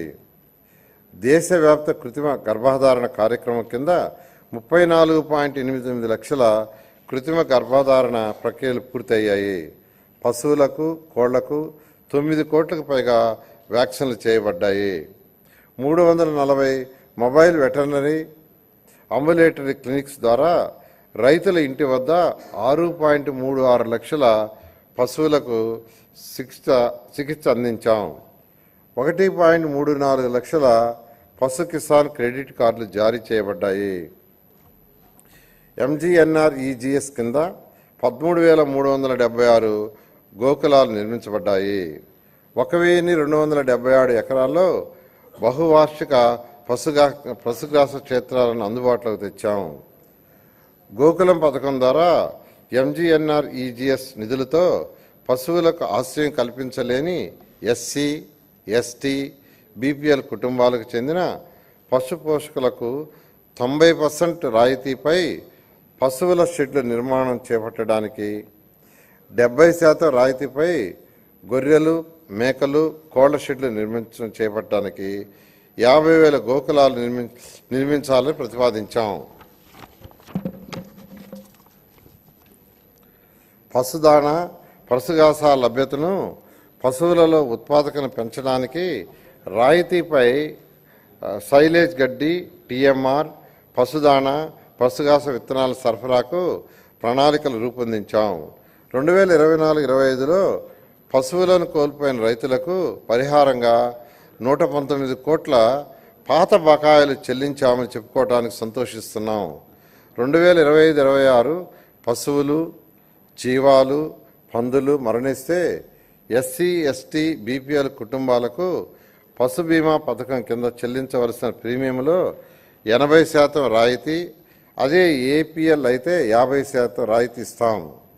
రాష్ట్రంలోని పశుపోషణ, పశువుల ఆరోగ్యానికి అత్యంత ప్రాధాన్యమిస్తూ అన్ని పశువైద్య సేవలకు మందులు, వ్యాధుల నియంత్రణ టీకాలు, నులిపురుగుల నివారణకు మందులు సరఫరా చేస్తున్నాం. 2025-26 సంవత్సరానికి పశుసంవర్ధన శాఖ 1,112.07 కోట్ల బడ్జెట్ ప్రతిపాదించాం.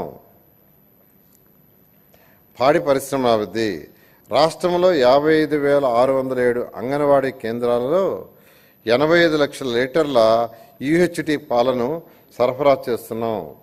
రాష్ట్రంలో పాల శీతీకరణ సౌకర్యం కోసం ఏపీడీడీసీఎఫ్ఎల్ 202.62 కోట్లతో ఎన్పిడిడి ప్రాజెక్టును అమలు చేస్తుంది. మత్స్యశాఖ స్వర్ణార నిధుల 2047లో నిర్దేశించిన లక్ష్యాలను సాధించడానికి మత్స్య అక్వా రంగాన్ని ఒక గ్రోత్ ఇంజిన్గా గుర్తించబడింది. చేపలు, రొయ్యల ఉత్పత్తిలో దేశంలో ఆంధ్రప్రదేశ్ 28% వాటాతో అగ్రమంగా ఉంది.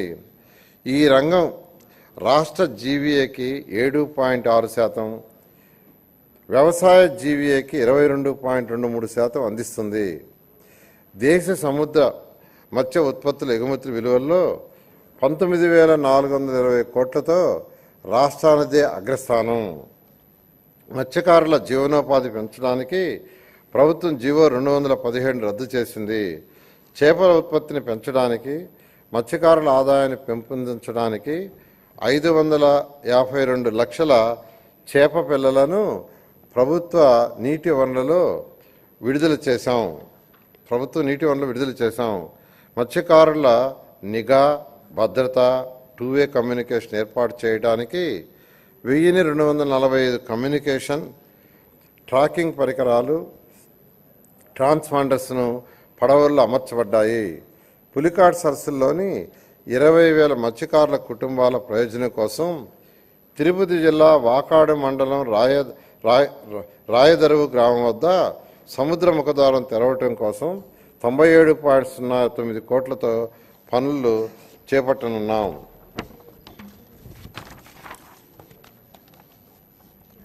అర్హులైన సముద్ర మత్స్యకారులందరికీ ప్రతి కుటుంబానికి 10,000 నుండి 20,000 వరకు సముద్ర చేపల వేట నిషేధ కాల వృత్తిని పెంచడానికి ప్రభుత్వం కట్టుబడి ఉంది. ఇందుకు గాను 1,22,968 మంది మత్స్యకారుల కుటుంబానికి 20,000 చొప్పున 245.936 కోట్లను ఈ ఏడాది వేట నిషేధ కాలానికి ముందే విడుదల చేస్తున్నాం. PMMSY కింద 15 తీర ప్రాంత మత్స్యకార గ్రామాలను వాతావరణ మార్పును తట్టుకొని సుస్థిర అభివృద్ధి గ్రామాలుగా తీర్చిదిద్దడానికి 30 కోట్లతో ప్రతిపాదించడమైనది. డీజిల్ ఆయిల్ సబ్సిడీపై 2024-25 సంవత్సరంలో 50 కోట్లు ఖర్చు చేయడం ద్వారా 23,058 యాంత్రిక మరబోట్లకు ప్రయోజనం చేకూర్చబడింది. అంతేకాక గత ప్రభుత్వం పెట్టిన 9.90 కోట్ల బకాయిలను ఈ ప్రభుత్వం చెల్లించింది. ఈ పథకంకు 2025-26 సంవత్సరంలో 50 కోట్లు ప్రతిపాదించడమైనది.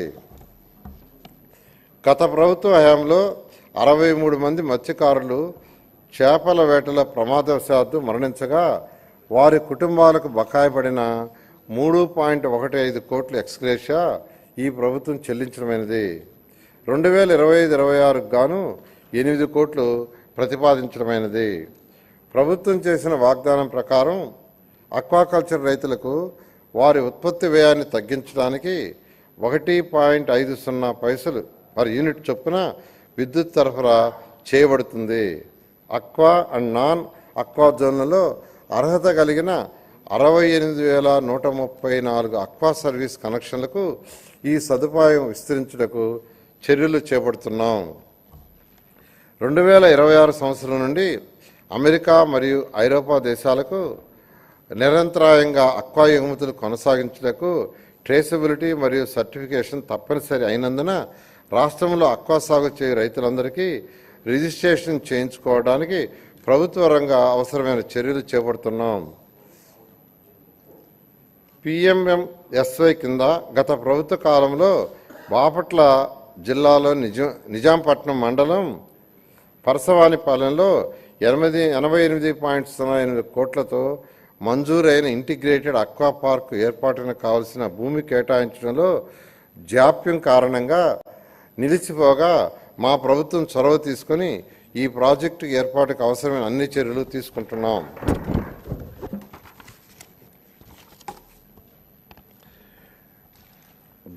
గ్లోబల్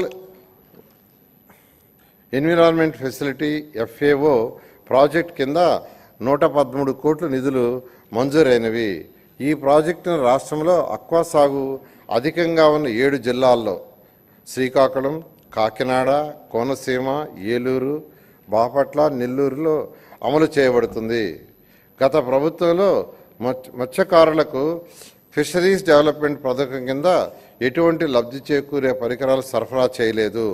ఈ ప్రభుత్వం వీటిని ఫిషరీస్ డెవలప్మెంట్ పథకం ద్వారా సరఫరా చేయుటకు చర్యలు తీసుకునబడుతున్నవి. PMMSY పథకానికి 2025-26లో మొత్తం 417 కోట్లు ప్రతిపాదించాం. 2025-26 సంవత్సరానికి మత్స్యరంగాన్ని అభివృద్ధికి 540.189 కోట్లు ప్రతిపాదించమైనది. ఆచార్య NG రంగా వ్యవసాయ విద్యాలయం పర్యావరణ వ్యవస్థలను పరిరక్షిస్తూ ఆహారం, పోషక భద్రత కోసం వాతావరణం, స్మార్ట్ వ్యవసాయ పద్ధతిలో రైతుల శ్రేయస్సు కోసం వ్యవసాయ విశ్వవిద్యాలయం కృషి చేస్తుంది. BSc అగ్రికల్చర్ కోర్సులో 2024-25 నుండి కృత్రిమ మేధస్సు, రోబోటిక్స్, మెషిన్ లెర్నింగ్ మొదలగు కొత్త కోర్సులను ప్రవేశపెట్టాం. కుప్పం, బాపట్ల, పల్నాడు, విజయనగరంలలో 4 కొత్త కృషి విజ్ఞాన కేంద్రాలు ఏర్పాటు చేస్తున్నాం. ANGRAU Kisan drone remote pilot శిక్షణా సంస్థగా DGCA అక్రిడిటేషన్ పొందింది. ఈ శిక్షణ సంస్థ నుండి ఇప్పటికీ 702 మంది రైతులకు డ్రోన్ పైలట్ శిక్షణ ఇవ్వటం జరిగింది. 2025-26 సంవత్సరంలో ఈ విశ్వవిద్యాలయానికి 507.01 కోట్లు బడ్జెట్ను ప్రతిపాదించాం. డాక్టర్ వైఎస్ఆర్ ఉద్యాన విశ్వవిద్యాలయం ఈ విశ్వవిద్యాలయంలో విద్య, పరిశోధన సేవలతో పాటు కెరీర్ డెవలప్మెంట్ సెంటర్ ద్వారా విద్యార్థుల్లో వ్యాపార దృక్పథం, నైపుణ్యాన్ని పెంచే కార్యక్రమాలు నిర్వహించాం. 2024-25లో పండ్లు, కూరగాయలలో 15 నూతన అంగడాలు ప్రకటించబడినవి. 2025-26 సంవత్సరంలో ఈ విశ్వవిద్యాలయానికి 98.21 కోట్ల బడ్జెట్ ప్రతిపాదించాం. శ్రీ వెంకటేశ్వర పశు వైద్య విశ్వవిద్యాలయం ఈ విశ్వవిద్యాలయంలో 39 సంవత్సరాల్లో డిజిటల్ విద్యా బోధనతో శిక్షణ, పరిశోధన, విస్తరణ సేవలు అందిస్తుంది. UGC NAC B+ గుర్తింపు పొందిన ఏకైక వెటర్నరీ విశ్వవిద్యాలయం. 2025-26 సంవత్సరంలో ఈ విశ్వవిద్యాలయానికి 154.57 కోట్లను ప్రతిపాదించాం.